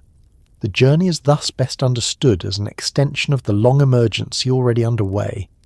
It is not a new chapter motivated by ambition. It is the continuation of a response to constraint. As the narrative moves forward, The consequences of this mindset become clearer. Decisions made without regard for glory often leave deep structural marks. They prioritize efficiency over empathy, outcome over process.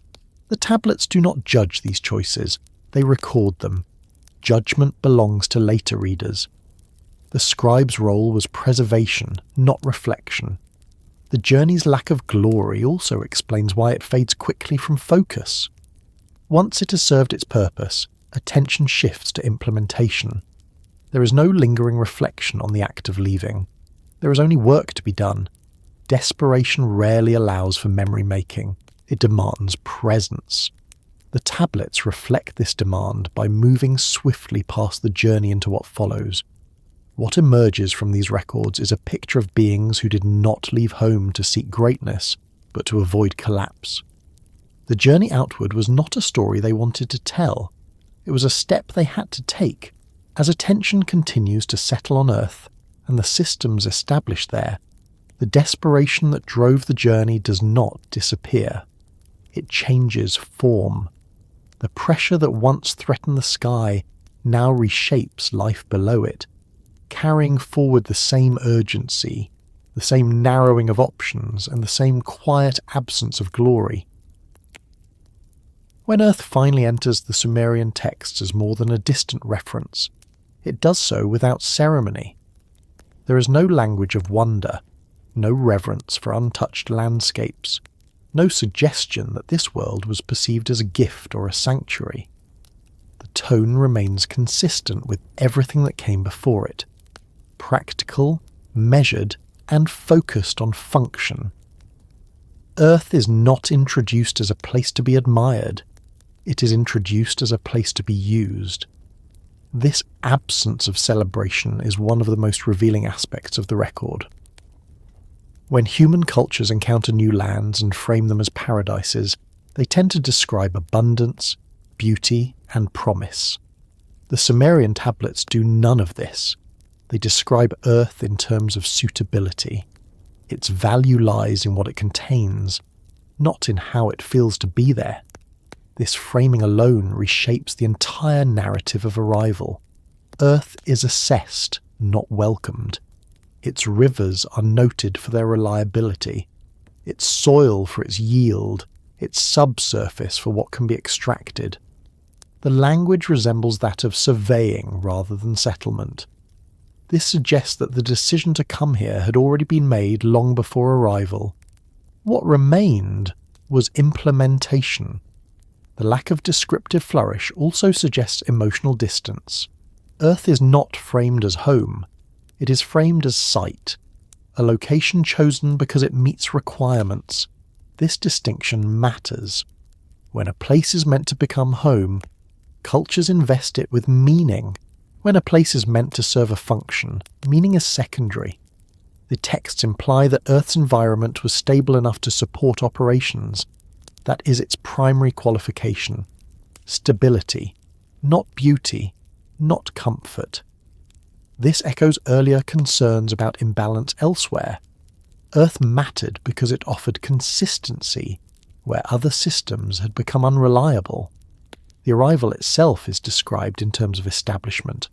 Structures are set up, tasks assigned, oversight organised. There is no pause to mark the moment, no acknowledgement of crossing thresholds. The narrative moves immediately into activity. This reinforces the idea that arrival was not an endpoint. It was the beginning of another phase of work. Earth's life forms are not celebrated. They are observed, catalogued, integrated into planning. This observational tone is consistent with a resource-focused mindset. Living systems are part of the environment to be managed. This does not imply malice. It implies prioritization. The texts also suggest that Earth was not empty. This is important. The presence of existing life is acknowledged, but it does not alter the mission's framing. Earth's value lies in what it can provide, not in what already exists there. This is a hallmark of operations driven by necessity rather than ethics. Another telling feature is the absence of gratitude. Earth is not thanked. It is not honoured. It is utilised. Gratitude tends to appear when outcomes exceed expectation. Here, Earth meets expectation. That is enough. The way Earth is named and referenced also reflects this mindset. It is identified geographically and materially. It is not personified. Later mythologies would imbue Earth with personality and agency. The earliest texts do not. They treat it as terrain. This treatment aligns with the broader administrative tone of the tablets. Earth is a component in a larger system. It is not the centre. Authority remains elsewhere. Decisions flow downward. Earth receives instructions rather than setting direction. The lack of celebration also suggests that the arrival did not resolve the underlying crisis. Earth was a means to an end, not the end itself. This would explain why there is no sense of relief recorded. The pressure had shifted, not disappeared. There are also subtle indications that Earth posed challenges of its own. References to adjustment appear. Conditions had to be managed. Systems adapted. This suggests that while Earth was viable, it was not effortless. Resource-rich environments still require work. The absence of paradise language also helps explain the later development of control structures. When a place is seen as paradise, there is incentive to preserve it. When a place is seen as a resource, there is incentive to regulate it. The latter mindset is evident here. The tablets do not describe Earth as a place of rest. They describe it as a place of labour. This is consistent with the mission's framing. Relief from pressure elsewhere required effort here. Earth was not an escape, it was an obligation. This obligation-driven framing also shapes interactions with the environment. Extraction is prioritised, efficiency matters. The texts do not dwell on environmental impact.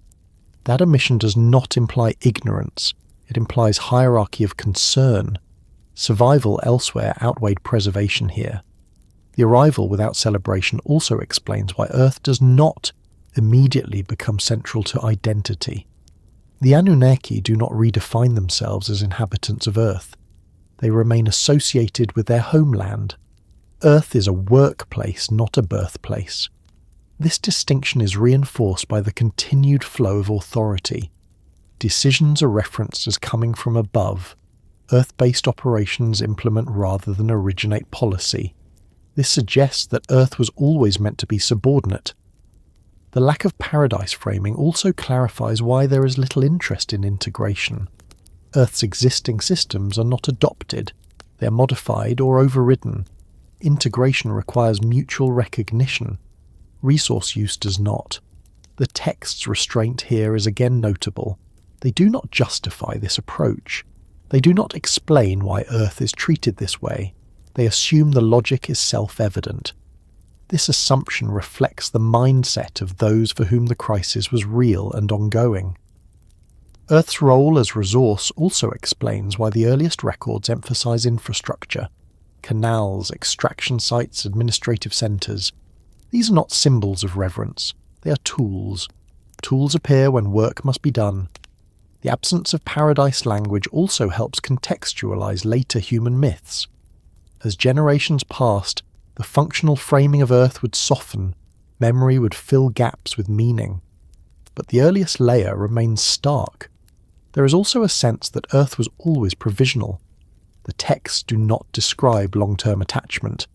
They describe ongoing evaluation. This suggests that Earth's role could change if conditions changed elsewhere. Nothing here is guaranteed. The arrival without celebration also aligns with the earlier lack of glory around departure. The entire sequence is stripped of narrative peaks. This consistency reinforces the interpretation that the mission was driven by necessity throughout. Another subtle indicator is the lack of naming ceremonies. Places are identified by function rather than symbolic significance. Names serve administrative clarity, not cultural identity. This is typical of operational expansion rather than settlement. The texts also avoid describing emotional reactions to Earth. There is no joy, no fear, no awe. Emotion is absent. This absence is itself a form of data. It suggests that emotional response was secondary to execution. Earth's description as a resource also clarifies why later ethical questions are not addressed. When environments are framed as tools, ethical reflection often lags behind action. The tablets reflect action-first thinking. This framing also helps explain why Earth's inhabitants eventually become part of the resource equation. When a place is a resource, everything within it is evaluated by utility. This logic is not introduced later, it is present from the beginning. The arrival narrative does not pause to reflect on what Earth might become. It focuses on what Earth must do. This forward pressure leaves little room for contemplation. The absence of paradise imagery also suggests that Earth did not represent hope in an emotional sense. Hope is future-oriented. The mission was present-oriented. It sought to stabilize now, not promise later. There is also evidence that Earth was not unique. It was chosen because it met criteria, not because it was singular. This further undermines any notion of special destiny. Earth's importance is conditional.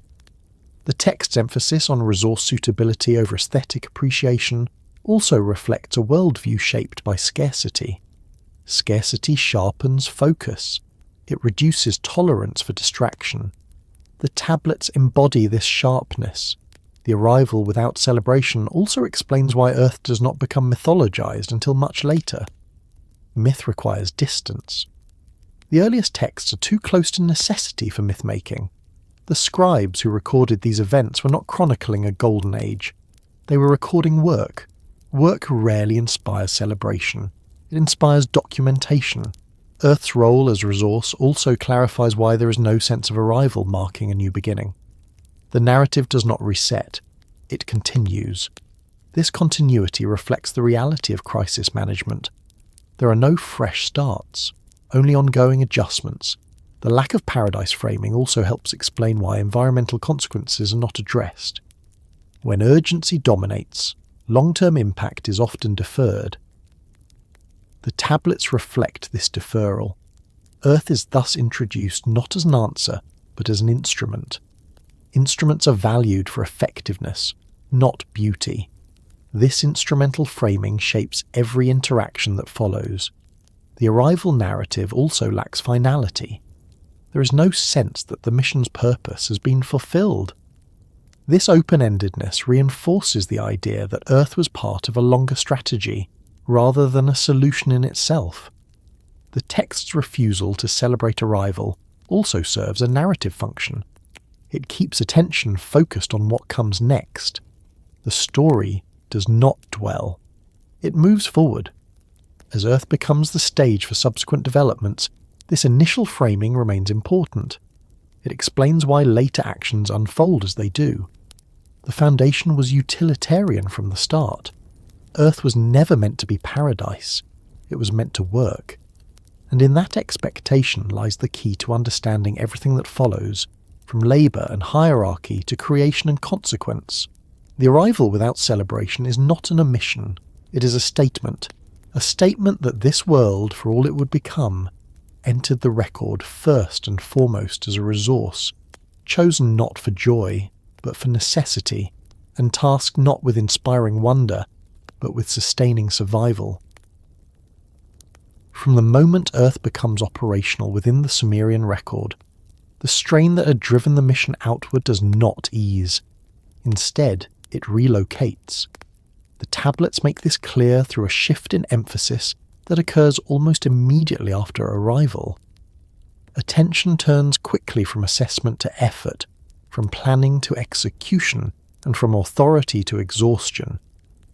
The burden of labour appears not as a later complication, but as an immediate problem. This timing matters. It suggests that the Anunnaki did not arrive with surplus capacity. They arrived already stretched thin.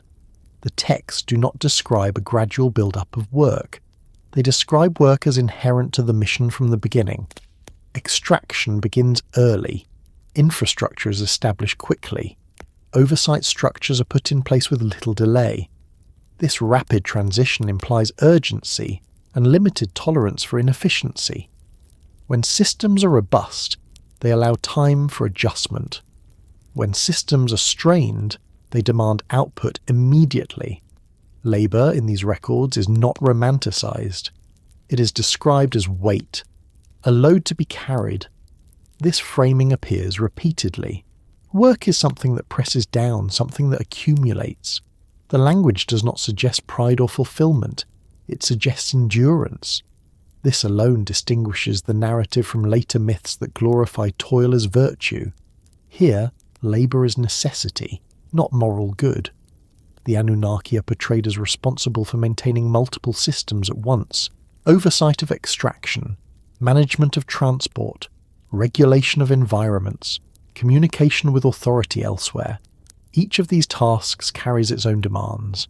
Taken together, they form a workload that would challenge even a stable organisation. For one already under pressure, the strain would be immediate. The tablets also hint that the environment on Earth required constant management. Conditions were suitable, but not effortless. Rivers had to be controlled. Land had to be shaped. Resources had to be accessed efficiently. None of this happens passively. Each action consumes time, energy, and coordination. One of the most telling features of these passages is how quickly unrest appears. Complaints are recorded early. Certain groups are described as bearing disproportionate loads. This suggests that the distribution of labour was uneven from the start. Uneven distribution usually reflects constraint rather than poor planning. When capacity is limited, work goes where it must, not where it is most equitable. The Anunnaki are not described as unwilling to work. That interpretation is often imposed later. The tablets instead suggest that the scale of labour exceeded what was sustainable. Willingness does not eliminate limits. Even disciplined systems fail when demands exceed capacity. There is also an implication that the work on Earth was more intensive than anticipated. This does not mean Earth was misjudged. It means that the margin for error was small. When systems are already strained, unexpected difficulty becomes critical quickly. The text begin to describe labour in terms associated with servitude rather than duty. This linguistic shift is subtle but important. Duty implies shared responsibility within a system that can absorb it. Servitude implies imposed burden within a system nearing overload. The appearance of dissent among the Anunnaki is one of the clearest indicators that help was needed quickly. The tablets do not exaggerate this dissent. They record it plainly. Complaints are lodged. Work stoppages are implied. This is not mythic rebellion. It is labour unrest. Labour unrest does not arise in systems with surplus. It arises when demands exceed endurance. The presence of unrest so early in the Earth narrative suggests that the mission did not relieve pressure. It redistributed it. The texts also suggest that the Anunnaki's roles were not interchangeable. Certain groups performed specific kinds of labour. This specialisation increases efficiency under normal conditions, but it reduces flexibility under stress. When specialists are overloaded, systems stall. The need for help emerges logically from this stall. The tablets do not present it as an inspired idea. They present it as a response to breakdown. When work cannot be completed within existing constraints, systems adapt by adding capacity. The creation of additional labour capacity is thus framed as problem-solving, not innovation for its own sake, not experimentation driven by curiosity. It is the next available lever to pull. The texts describe deliberation around this decision, but not hesitation. Once the need is clear, action follows. This again reflects urgency. Ethical complexity does not disappear, but it is subordinated to survival. The burden of labour also explains why the solution chosen was not purely mechanical. If machines alone could have resolved the problem, they would have been used. The decision to create a workforce suggests that existing technology was insufficient or impractical at the required scale. The tablets also imply that labour was not just physical. Oversight, coordination, and enforcement all consume effort. As operations expanded, administrative labour increased alongside extraction labour.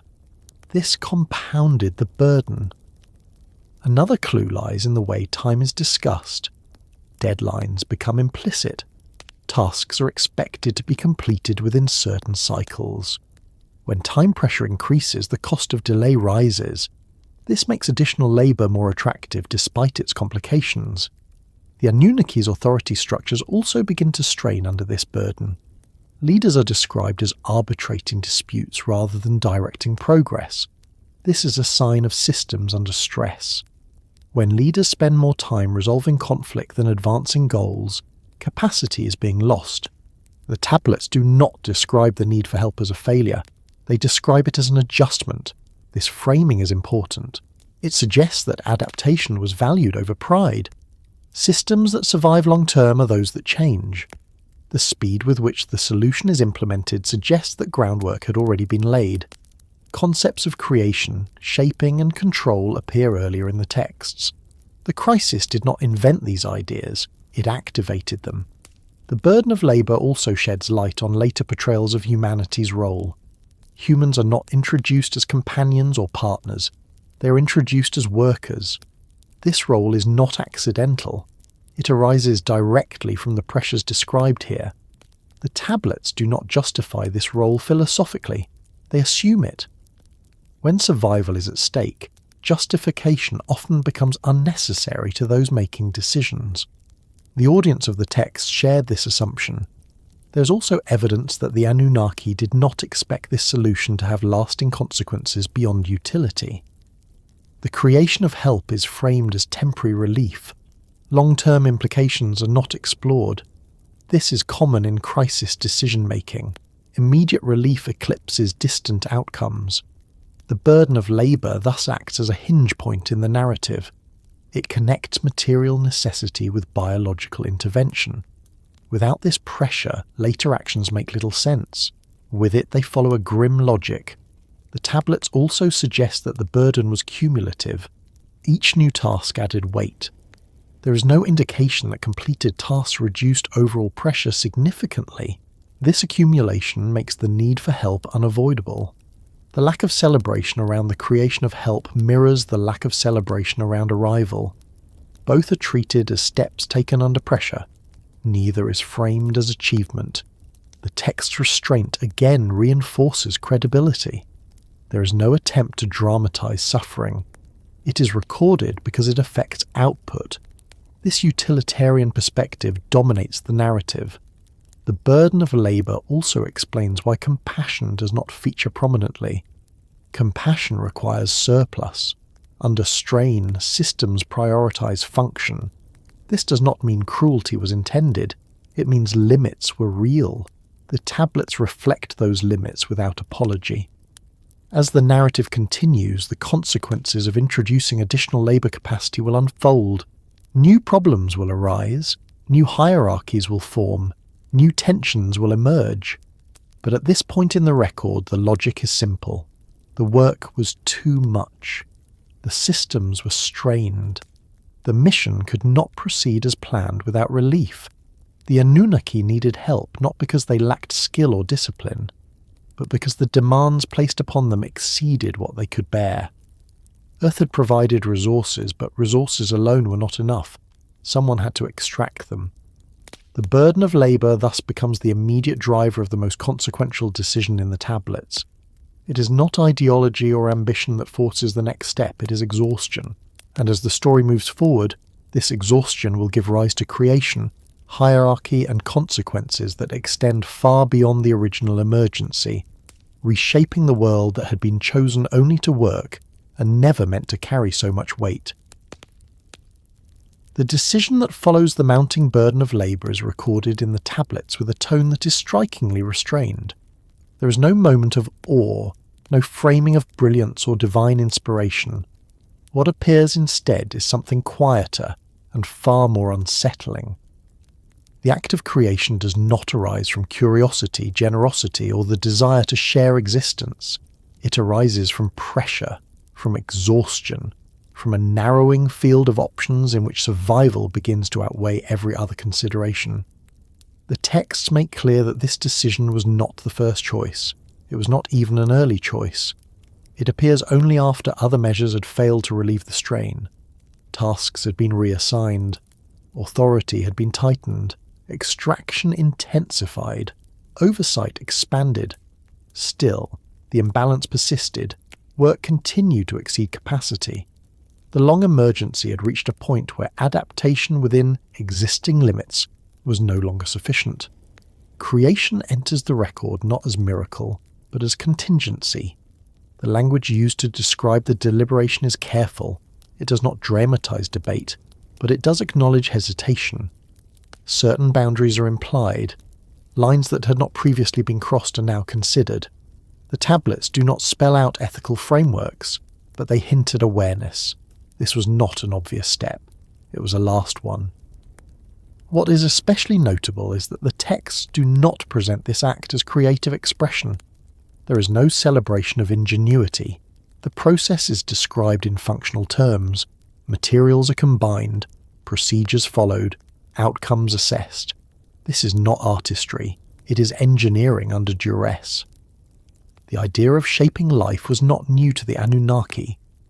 Earlier passages reference forms of biological manipulation, regulation, and control. These references are sparse, but they establish precedent. What changes here is scale and intent. This time, life is shaped not to explore possibility, but to shoulder burden. The tablets imply that the choice was driven by arithmetic rather than imagination. Labour requirements exceeded available workers. Increasing efficiency alone could not close the gap. External resources had already been secured. What remained was capacity. Someone had to do the work, and there was no one left to assign. The decision to create additional labour capacity through biological means follows a grim internal logic. If existing systems cannot sustain demand, systems must be expanded. When expansion through migration or recruitment is impossible, creation becomes the only remaining variable. This logic is never defended in the texts. It is simply enacted. That absence of defence is revealing. It suggests that within the context of the crisis, the decision required no justification to those in power. The necessity spoke for itself. The tablets do not describe excitement at the prospect of creating life. There is no sense of anticipation. Instead, there is caution. Procedures are described precisely. Limits are specified. Controls are emphasized. This suggests concern not about success, but about containment. Creation here is framed as intervention, not genesis. The goal is not to bring forth a new being for its own sake. The goal is to solve a problem. This framing strips the act of any romantic quality. It becomes an extension of infrastructure. The texts also suggest that this act carried risk. There are references to unpredictability, to the need for oversight, to safeguards being put in place. This implies that the outcome was not fully controllable. Even under pressure, uncertainty remained. One of the most unsettling aspects of this section is how quickly the narrative moves from decision to implementation. Once the choice is made, there is little delay. This speed suggests that preparatory knowledge already existed. The crisis did not create the capability, it activated it. The materials used in creation are described without symbolism: clay, essence, binding. These are functional descriptions, not metaphors. They point to process rather than myth. Later traditions would ritualize these elements.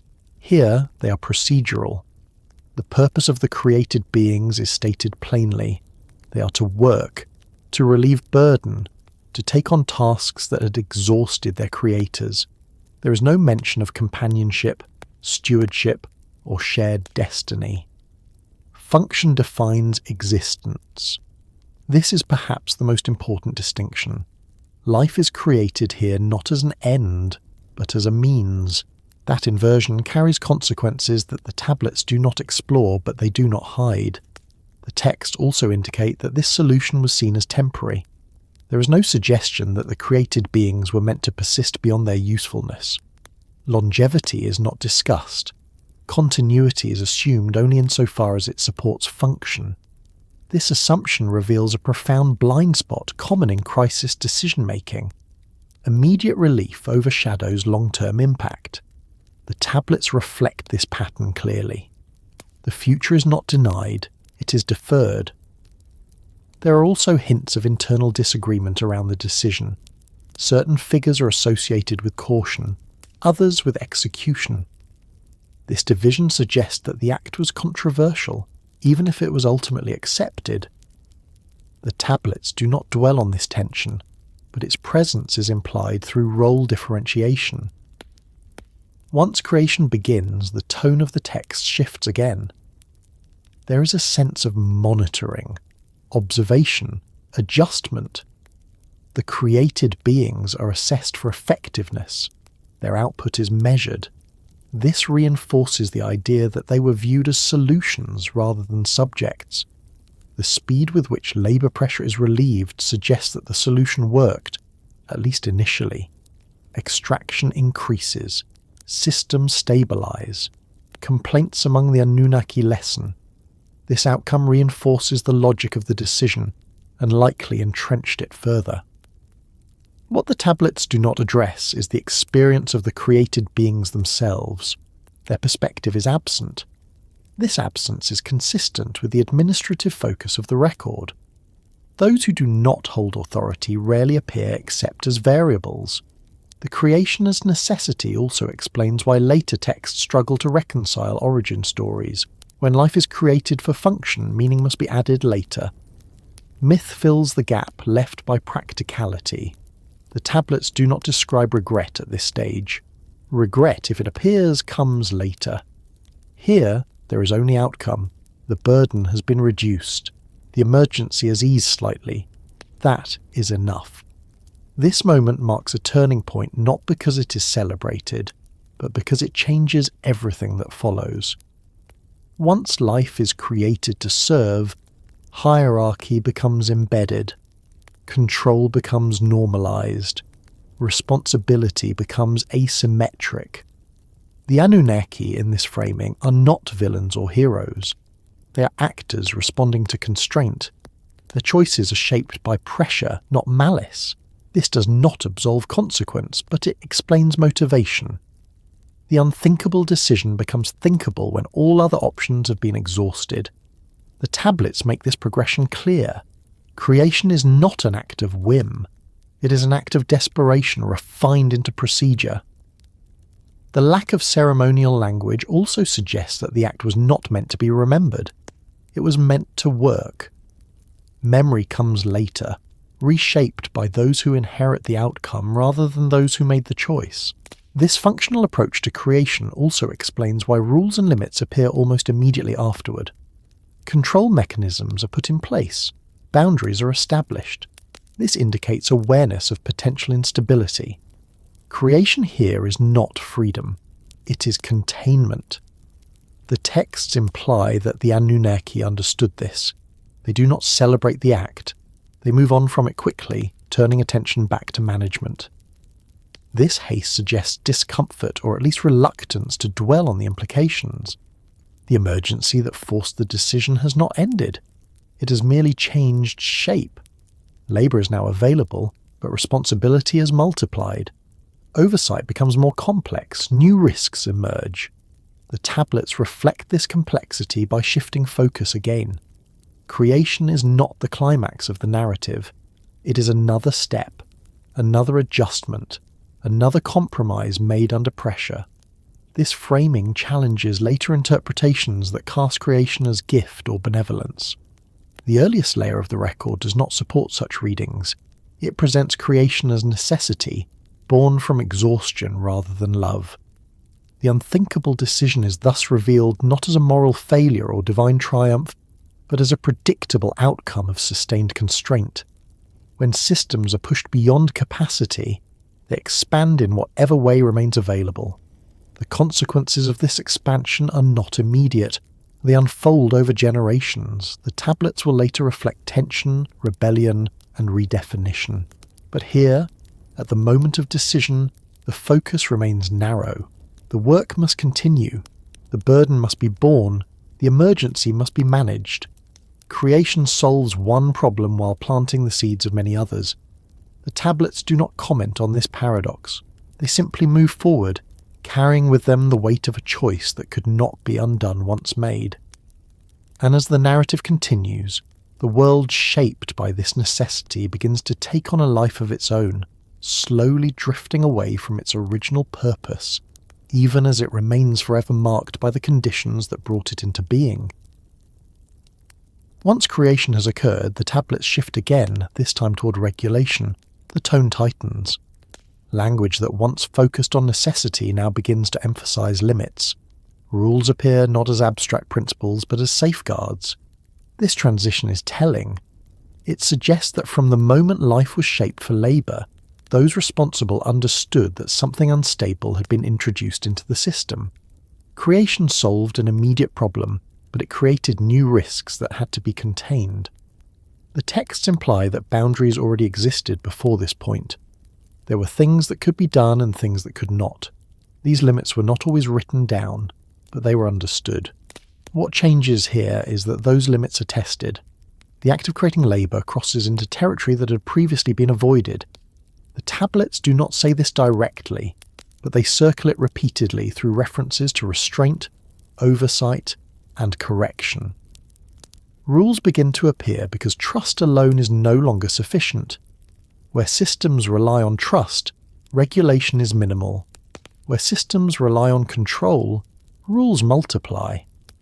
The sudden density of boundary language suggests that control had become necessary, not because of malice, but because of scale.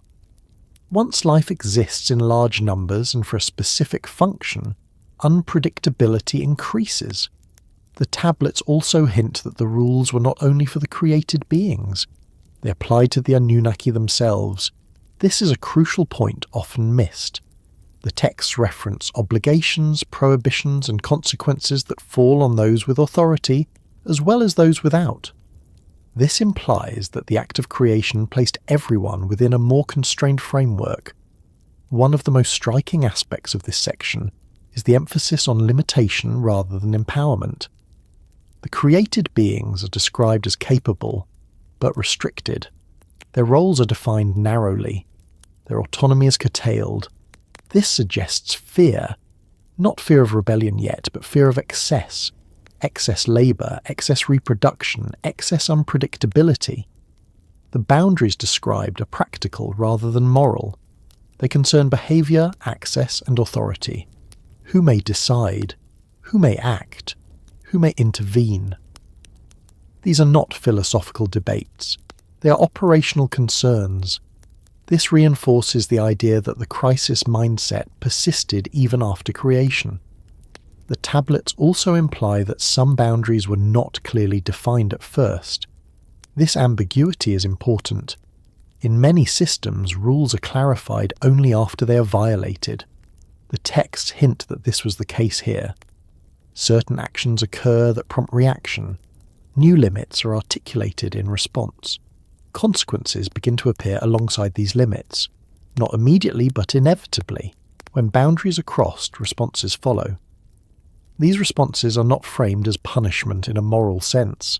They are framed as correction. This distinction matters. Correction seeks to restore function, not to express judgment. There are references to reduction, restriction, and removal. These actions are applied selectively. This suggests that oversight had become granular. Authority was no longer exercised broadly, it was targeted. This level of control indicates that instability had already manifested.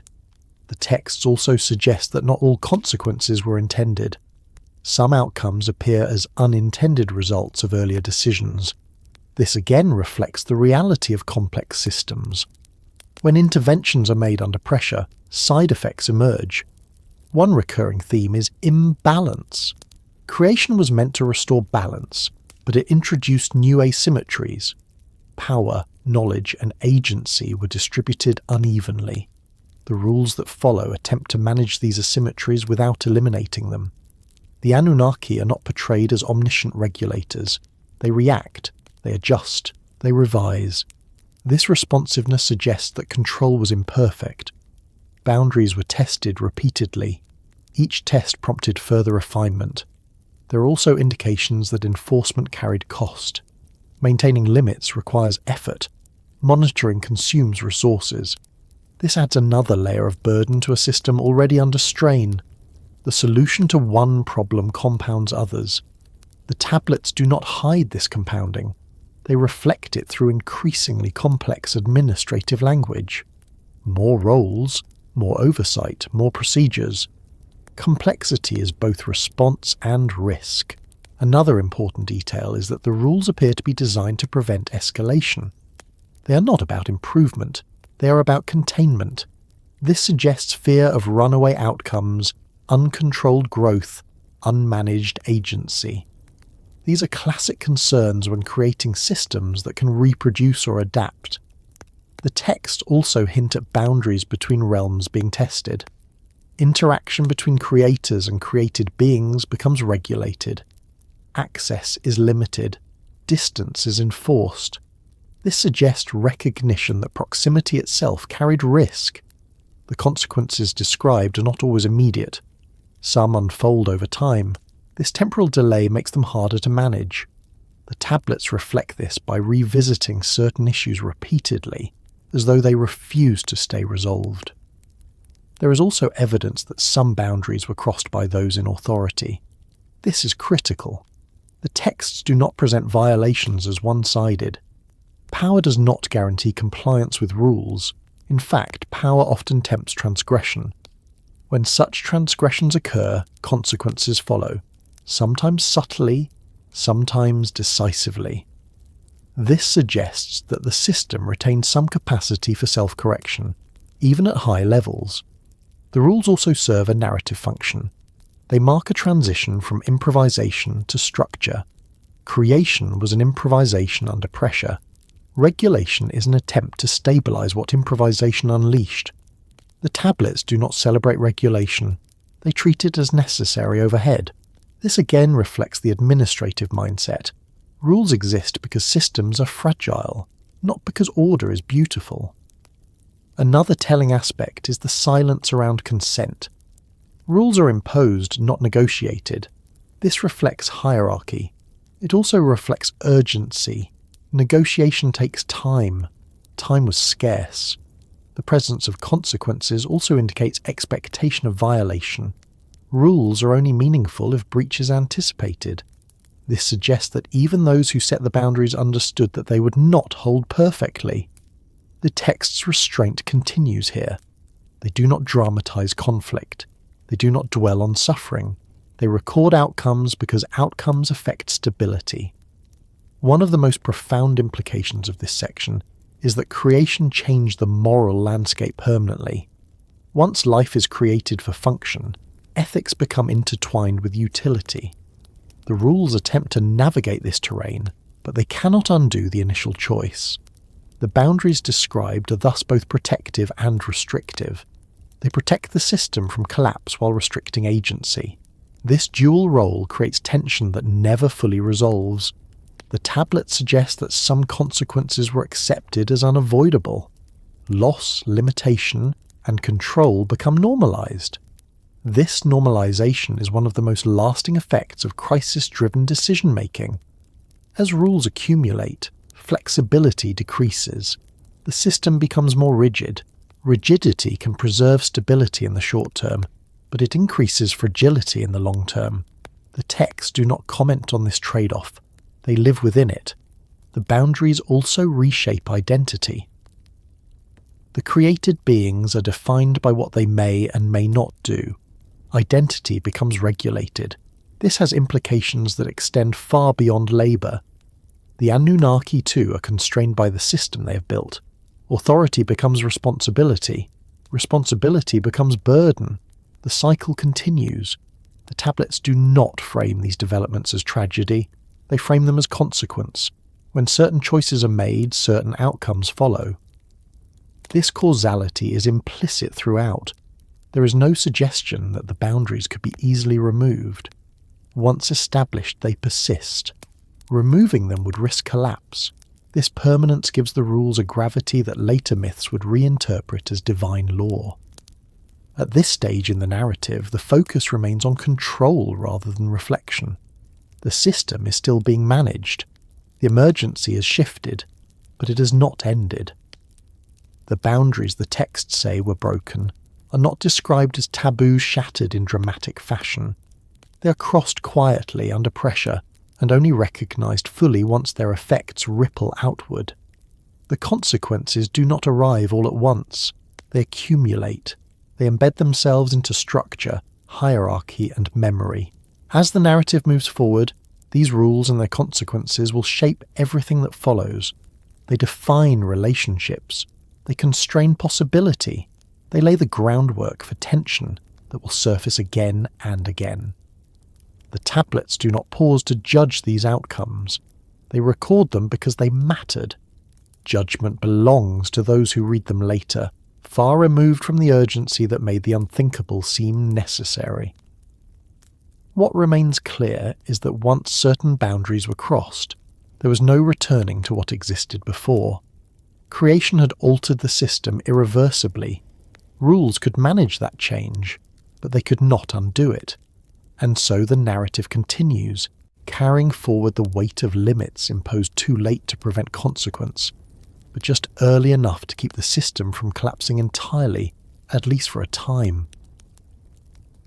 At a certain point in the Sumerian record, something changes that is easy to miss if one is reading only for what is present. The language does not announce this change. There is no declaration of secrecy, no admission of loss, no statement that knowledge is being withheld. Instead, the shift reveals itself through absence. Subjects that were once described in careful detail begin to receive less attention. Processes that were previously explained through sequence and cause are suddenly treated as givens. The tablets continue, but the explanations thin out, and that thinning is itself a form of information. This silence does not occur at the beginning of the narrative, nor during its most chaotic moments. It appears after systems have been established, after labour has been delegated, after rules have been imposed and boundaries crossed. This timing matters. Silence emerges not when things are unknown, but when they have become sensitive. When systems stabilise, transparency often decreases rather than increases. The tablets reflect this pattern with quiet consistency. Earlier records are remarkably open about logistics. They describe problems, solutions, and adjustments with an almost clinical tone. When something is not working, it is noted. When a new process is introduced, it is outlined. This openness suggests confidence. A system that explains itself assumes that explanation will not threaten its stability. The silence that follows suggests the opposite. Certain knowledge has become destabilizing. One of the first things to fade from detailed explanation is the mechanics of creation itself. After the initial descriptions, references become indirect. The act is acknowledged but no longer described. This is not because the scribes forgot. It is because repetition would serve no functional purpose. The process had been completed. Revisiting it risked reopening questions that no longer had safe answers. Another area that grows quiet is decision-making at the highest levels. Earlier texts reference councils, debates, and deliberation. Later records assume decisions have already been made. Authority becomes less visible. Orders appear without origin. This shift suggests consolidation. When power centralizes, its workings often retreat from record. The silence is also apparent in discussions of consequence. After rules are imposed and violations noted, the narrative stops elaborating on cause and effect. Consequences are recorded but without commentary. This suggests normalization. Once certain outcomes become routine, they no longer require explanation. They simply are. The most striking absence, however, lies in the lack of reflection. At no point do the tablets pause to consider whether the path taken was correct. There is no philosophical reckoning, no expressed doubt. This does not mean doubt did not exist. It means doubt was no longer useful to record. Administrative records rarely include introspection during ongoing operations. Reflection threatens a momentum. Silence preserves it. Another detail that recedes is discussion of the original emergency. The imbalance that drove everything begins to fade into the background. It is no longer named repeatedly. It is assumed. This suggests that the crisis had become ambient. When emergencies persist long enough, they stop being described as events and become conditions. The silence also extends to the experience of the created beings. Early references establish their purpose and role. Later texts treat their presence as self-evident. Their origin is not revisited. Their perspective is never explored. This omission is consistent with a system that has absorbed a solution into its structure. Once something becomes infrastructure, its origin story becomes irrelevant to daily function. There is also a noticeable reduction in references to moral boundaries. Earlier passages hint at limits and transgressions. Later records focus on compliance and outcome. This suggests that what was once considered exceptional has become standard. Silence often follows normalization. The absence of explanation is not uniform. Certain subjects continue to be described in detail: agriculture, administration, kingship, ritual. These are areas where continuity mattered for human governance. Silence appears selectively, clustering around topics that could destabilize authority if revisited. This selectivity is crucial. It indicates intention rather than accident.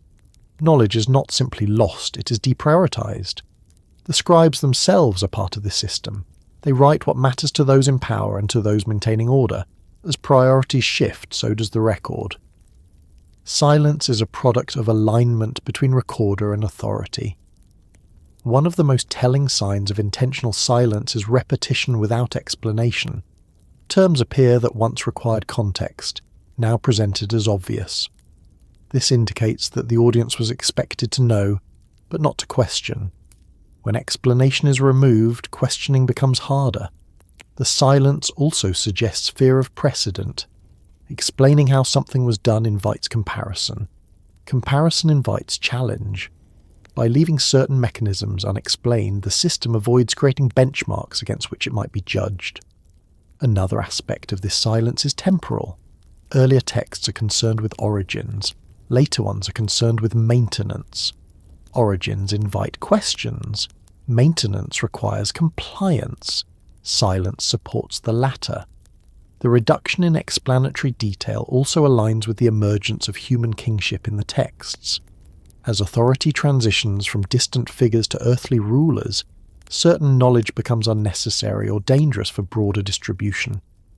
Kings rule more effectively when cosmic justifications are simplified rather than scrutinized. This does not mean the knowledge disappears entirely. It likely persists in restricted contexts, in priestly traditions, in oral transmission. The tablets we have represent public-facing memory, not total knowledge. Silence in the record does not equal silence in reality. It equals boundary. The sudden lack of discussion about alternatives is another signal. Earlier texts imply that choices were made among options. Later records present the chosen path as inevitable. Inevitability is a powerful narrative tool. It discourages reconsideration.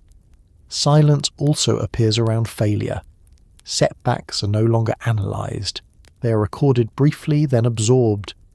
This suggests that failure had become too costly to dwell on. When systems are fragile, acknowledging failure risks morale.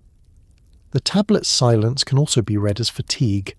Long emergencies exhaust not just bodies, but narratives. Over time, storytelling gives way to routine. What was once extraordinary becomes background. Another important absence is the lack of future-oriented speculation. Early texts consider outcomes. Later ones focus on continuity. The future becomes something to manage incrementally, rather than imagine broadly. Silence replaces vision.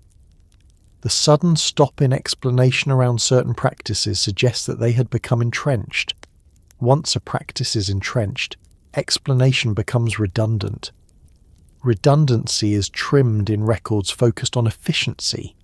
The silence also shields those responsible. By not revisiting decisions, accountability diffuses over time. What cannot be clearly traced cannot be easily challenged. This pattern is not unique to Sumerian texts. It appears in many administrative cultures. The most sensitive actions are often the least documented. Silence becomes a form of protection. The absence of explanation also suggests that some knowledge was deemed dangerous. Dangerous not because it was false, but because it could destabilize belief systems that maintained order. When belief supports structure, questioning becomes threat. The tablets reflect this shift without naming it. They do not say knowledge is being withheld, they simply stop offering it. This subtlety is more effective than prohibition. Readers are guided away from certain questions by lack of material. The silence also has the effect of mythologizing what remains. When mechanisms disappear, stories fill the gap. Over generations, practical origins transform into symbolic narratives. This process begins here, with omission. The scribes likely did not see themselves as erasing truth. They were curating relevance. What mattered for maintaining the world they inhabited was not how it began, but how it continued. This curation shapes memory. Later generations inherit a partial record. They reconstruct meaning from what is present, unaware of what was once explicit. This silence also suggests closure, not resolution, but sealing. Certain chapters of decision-making are finished. Revisiting them serves no function within the system. They are archived by omission. One of the most unsettling aspects of this silence is how natural it feels in the text. There is no rupture, no sudden gap. The narrative flows on.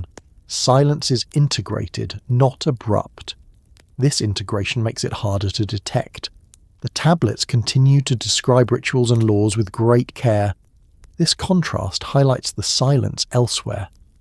Attention has not diminished, it has shifted. The absence of explanation around creation and authority also allows later reinterpretation. As memories fade, new meanings can be layered onto old forms. Silence creates space for myth. The scribe's role in this process is passive but powerful. By writing less, they shape what survives. Silence becomes legacy. The sudden stop in explanation also suggests that the consequences of earlier decisions were becoming evident. When consequences are uncomfortable, silence often follows. Speaking would require acknowledgement. This silence does not mean regret. It means acceptance. The system has adapted to its own compromises. Questioning them would threaten stability. The tablets also suggest that once humans became central to labour and governance, the focus of the record shifted toward human affairs. Cosmic explanations became less relevant to daily administration.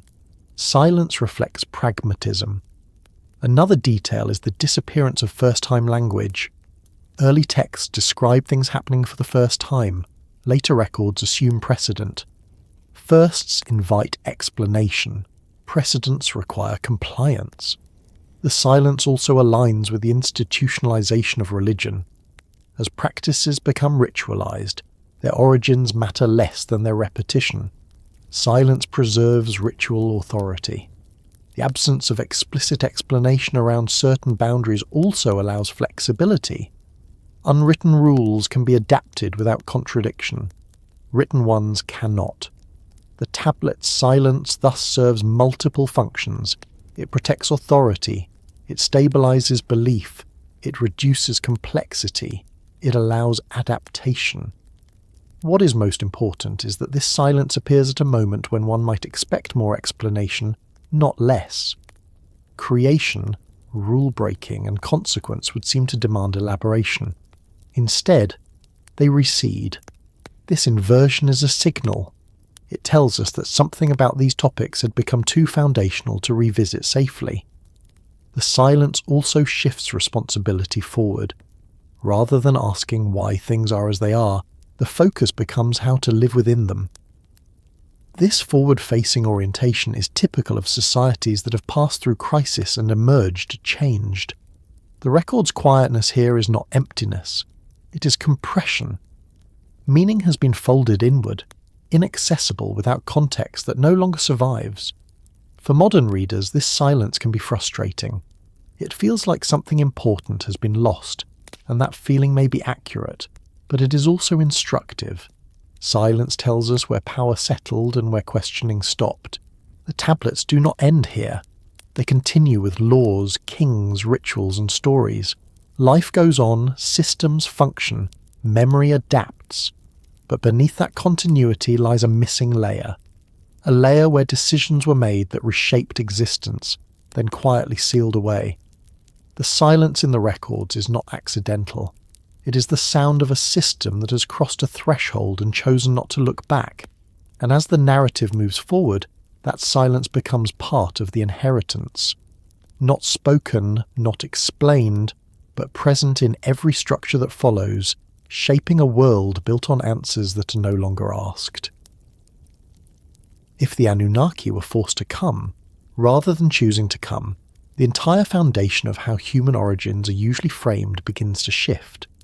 Not abruptly, not dramatically, but quietly, in the way assumptions erode when their supporting structure changes. The Sumerian texts never say, in plain terms, that humanity was planned as a grand experiment or a destined outcome. What they imply instead is something far less intentional and far more consequential. Humanity appears not as a goal, but as a byproduct of pressure. When origins are shaped by necessity rather than vision, meaning behaves differently. Purpose is not designed in advance, it is assigned afterward. The tablets suggest that humans were not created to fulfill a cosmic role, but to solve an immediate problem. This distinction matters because it removes humanity from the center of the original narrative. Humans are not the reason events unfolded, they are the result. This reframing alters the moral architecture of the story. If creation was driven by desperation, then humanity was never meant to carry symbolic weight. Symbolism came later, layered over function once function had stabilized. The earliest records do not describe humans as special, they describe them as sufficient. The language used in the tablet supports this interpretation. Humans are defined by what they do, not by what they are. Their value is measured in output, reliability, and compliance. There is no language of uniqueness, no suggestion of intrinsic worth. That kind of language only appears much later, when systems have had time to soften necessity into meaning. If the Anunnaki were responding to an emergency, then the act of creating humans becomes less about power and more about triage. In triage, decisions are made quickly. Outcomes are prioritized. Long-term implications are acknowledged only insofar as they do not interfere with immediate survival. This mindset leaves marks on whatever it produces. Human origins viewed through this lens are rooted in function before identity. This helps explain why early human societies reflect structures of labor, hierarchy and obedience so deeply. These were not cultural accidents, they were inheritances. The system into which humans were introduced already valued order above autonomy. This perspective also reframes the relationship between humans and authority. Authority does not emerge organically in these texts, it is imposed. Humans are governed from the beginning, not gradually organized. This suggests that governance was a feature of creation, not a response to human behavior. If the Anunnaki were forced to come, then they did not arrive with time to consider ethics at leisure. Ethical frameworks tend to develop in stable conditions. Under pressure, ethics become procedural. Right and wrong are evaluated by outcome rather than principle. This procedural ethic would have shaped how humans were treated and how humans learned to treat one another. The tablets do not describe humans being taught freedom. They describe humans being taught tasks. Skills are imparted selectively. Knowledge is compartmentalized. This selective transmission suggests control rather than mentorship. Control is easier to maintain when the origin of authority is unquestioned. Human origins, then, are inseparable from constraint. From the beginning, humans exist within boundaries they did not set. These boundaries are not negotiated, they are inherited. This inheritance becomes normal so quickly that later generations treat it as natural. If the Anunnaki were forced to come, then humans were never intended to be peers. Partnership implies choice. This relationship emerges from necessity. That difference echoes through the texts. Even when humans gain kingship, that kingship is framed as delegated authority, not sovereign power. This delegation is critical. It suggests that humans were always meant to manage other humans, not to manage the system as a whole.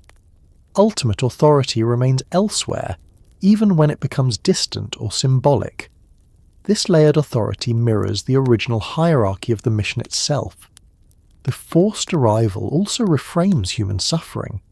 If humanity was created to relieve burden, then suffering is not incidental. It is structural.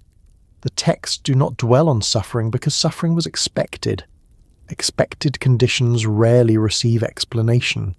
This does not mean suffering was desired. It means it was accepted as cost. Systems under pressure accept costs they would otherwise avoid. The tablets reflect this acceptance without comment. Human origins shaped by desperation also help explain the ambivalence that appears later in the texts. Humans are valued for their usefulness, but also feared for their numbers and unpredictability. This ambivalence is common in systems that depend on what they cannot fully control. The limits placed on humans, lifespan, knowledge, access, are not framed as punishments. They are framed as safeguards against imbalance. This again points back to origin. If creation was a response to instability, then limitation becomes essential. If the Anunnaki were forced to come, then humanity inherits not just labour but anxiety. Anxiety about order, anxiety about excess, anxiety about losing control. These anxieties manifest in laws, rituals and hierarchies that persist long after the original crisis fades from memory. The idea of humans being created in an image is often interpreted symbolically. Within this context, it may also be practical. Similarity allows compatibility. Compatibility allows integration into existing systems. This does not require reverence. It requires efficiency. Human adaptability becomes a feature, not a gift. Adaptable labour can be reassigned. Flexible beings can be repurposed. This adaptability would later be reframed as resilience or ingenuity, but its roots lie in utility. The forced arrival also changes how rebellion is understood. If humans were created as solutions, then rebellion represents system failure. The tablet's discomfort around rebellion reflects this. It threatens the very premise of creation as necessity. Human origins under this model are not tragic or noble, they are contingent. Contingency is uncomfortable because it removes destiny. It suggests that things could have been otherwise if conditions had been different. This contingency also undermines later claims of divine favour. Favour implies intention. The earliest texts imply improvisation. Favour is a story told after survival is secured. If humans were created because the Anunnaki had no better option, then human uniqueness is accidental rather than designed. This does not diminish humanity. It changes the source of meaning. Meaning must be made, not inherited. The tablet's silence on human inner life supports this. Inner life becomes culturally significant later, when survival pressure eases enough to allow introspection. Early records are too close to necessity to indulge it. This reframing also affects how progress is understood. Human advancement is not the unfolding of a plan. It is the accumulation of adaptations within a system that never intended to support full autonomy. Progress occurs in the gaps left by oversight. The forced arrival also suggests that the Anunnaki themselves were constrained by forces beyond their control. This removes them from the role of omnipotent creators. They become intermediaries between pressure and outcome. This has implications for how humans understand power. Power appears as conditional rather than absolute. Authority exists, but it is reactive. This may explain why later myths depict gods as conflicted, divided, or limited. Human origins shaped by desperation also explain why creation stories differ across cultures. memory fragments differently depending on what is emphasized. Some traditions preserve function, others preserve meaning. Both are distortions of an incomplete record. The Sumerian texts, at their oldest layers, preserve function. Later cultures inherit meaning without context. This produces mythology. If the Anunnaki were forced to come, then humanity inherits a world shaped by compromise. Compromise leaves traces, hierarchies that feel arbitrary, laws that prioritize order over fairness, systems that resist change. These traces are not proof of origin, they are consequences of it. Human origins under this lens are not about being chosen, they are about being necessary. Necessity does not confer dignity automatically. Dignity must be constructed later through culture, ethics, and self-definition. This may explain why human societies invest so heavily in stories of worth. When worth is not guaranteed by origin, it must be asserted. The forced arrival also reframes the idea of abandonment. If the Anunnaki came under pressure, then leaving does not imply rejection. It implies resolution or withdrawal after function is achieved. This leaves humans in a system designed without long-term companionship in mind. This absence becomes a space humans fill with meaning. Gods recede. Humans interpret silence as mystery, punishment, or test. In reality, it may simply be the quiet after crisis. Human origins, shaped by necessity, also explain why humans are both creative and destructive. Systems built under pressure often replicate that pressure internally. Humans inherit not just structure, but stress. The tablets do not resolve this tension. They record its beginnings. If the Anunnaki were forced to come, then humanity was never meant to be alone, nor fully guided. It exists in a space between intervention and neglect. This in-between state defines much of human history. Authority is present, but distant. Rules exist, but feel arbitrary. Meaning must be generated from within systems not designed for it. Human origins, then, are not a gift or a curse. They are an outcome. Outcomes do not explain themselves. They require interpretation. The Sumerian texts offer fragments, not conclusions. They suggest that humans emerge from a moment where survival overrode design. That moment left no room for ceremony. What follows from such an origin is not destiny but responsibility. Responsibility to decide what to do with an existence that began without intention. The tablets do not ask this question. They do not need to. They were written too close to the emergency.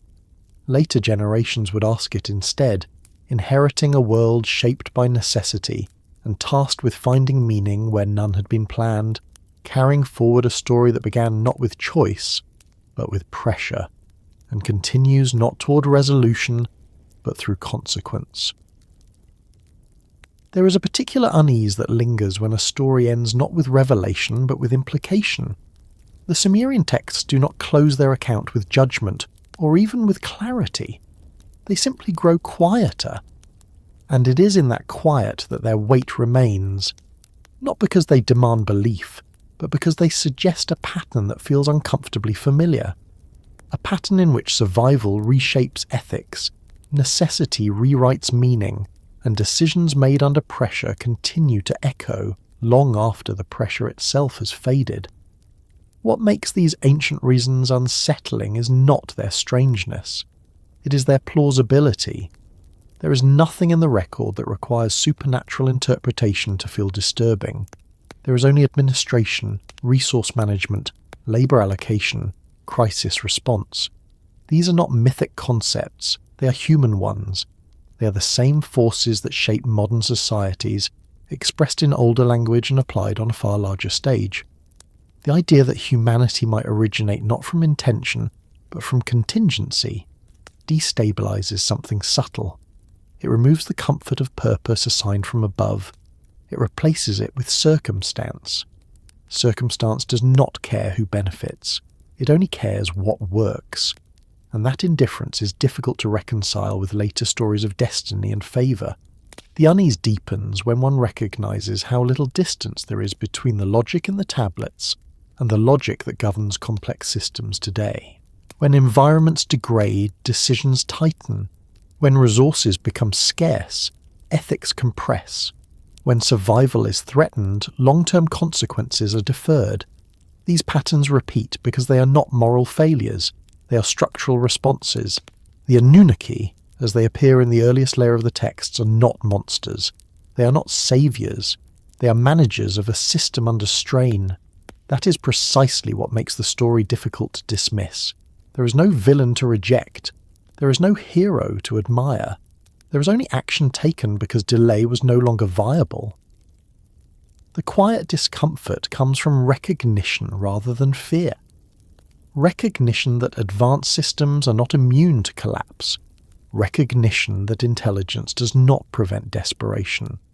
Recognition that creation itself can arise from pressure rather than generosity. These recognitions do not belong to the ancient world alone. The tablets never claim that humanity was meant to become what it has become. They simply record that humanity became necessary. That necessity, once fulfilled, left behind a population embedded in structures designed for function, not fulfillment. Over time, those structures softened, adapted, and were reinterpreted, but their origins remained buried beneath ritual, law, and memory. This is why the story still unsettles. It suggests that meaning is not guaranteed by origin. Meaning must be built after the fact. Cultures that arise from necessity often spend centuries constructing narratives to justify their existence. Those narratives are not lies. They are repairs. They stabilize identity in the absence of intention. The silence that follows the most consequential decisions in the text reinforces this. Silence is not emptiness. It is closure without resolution. Certain things are no longer explained because explanation would reopen questions that threaten stability. What remains is structure, ritual, and repetition. Over generations, the practical becomes sacred. What once served function becomes tradition. Rules imposed for control become moral law. Hierarchies established for efficiency become divine order. This transformation is not deception. It is inheritance shaped by distance from origin. The unsettling feeling persists because the distance is now immense. We are far removed from the emergency that shaped these choices. We inherit outcomes without memory of cause. This gap invites speculation, belief, and denial in equal measure. There is also discomfort in the implication that abandonment does not require malice. If the Anunnaki came under pressure and withdrew when pressure eased or shifted, then absence is not punishment, it is disengagement.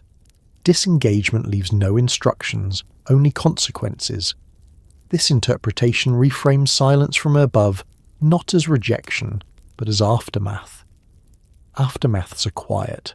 They are filled with systems still running long after those who built them have moved on. The builders do not haunt the structure. The structure persists because it must. The unsettling nature of this idea lies in its ordinariness. It does not require advanced technology or cosmic drama to feel plausible. It requires only scarcity, urgency, and limited options. These are conditions humans understand intimately. The text also suggests that control, once normalized, becomes invisible. Boundaries established under crisis become naturalized. Later generations no longer perceive them as imposed. They become part of the world's furniture. This invisibility is unsettling because it implies that some of what feels inevitable may simply be inherited constraint. The story does not ask to be believed. It does not argue. It does not persuade. It simply sits there, recorded in clay, indifferent to interpretation. That indifference is perhaps its most disturbing quality. It does not care how it is received.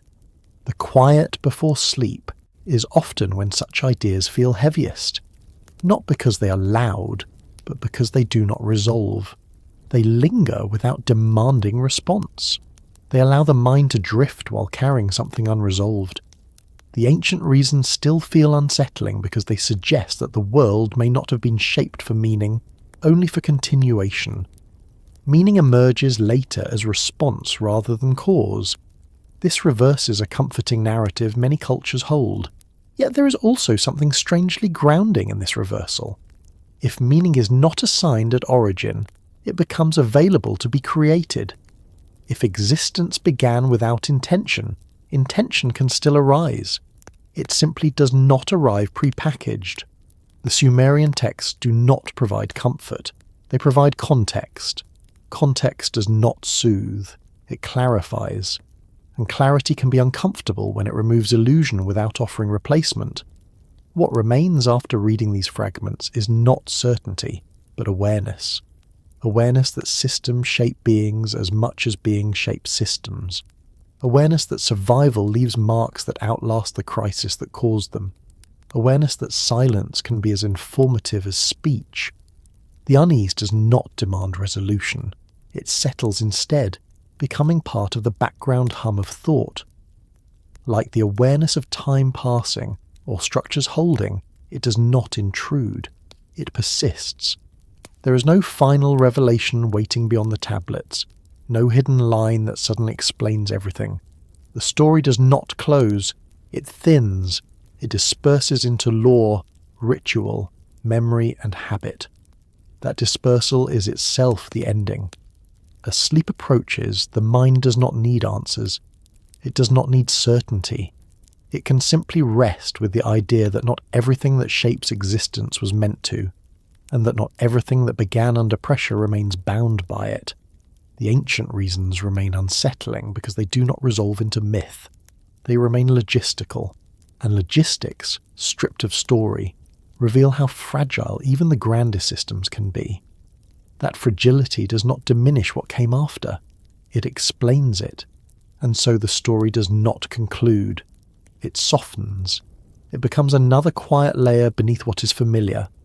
A reminder that long before belief, before culture, before memory, there were decisions made because something had to continue. Those decisions no longer speak loudly. They do not need to. Their consequences are already here, folded into the shape of the world, steady enough to be lived within, strange enough to feel at times just slightly unfinished.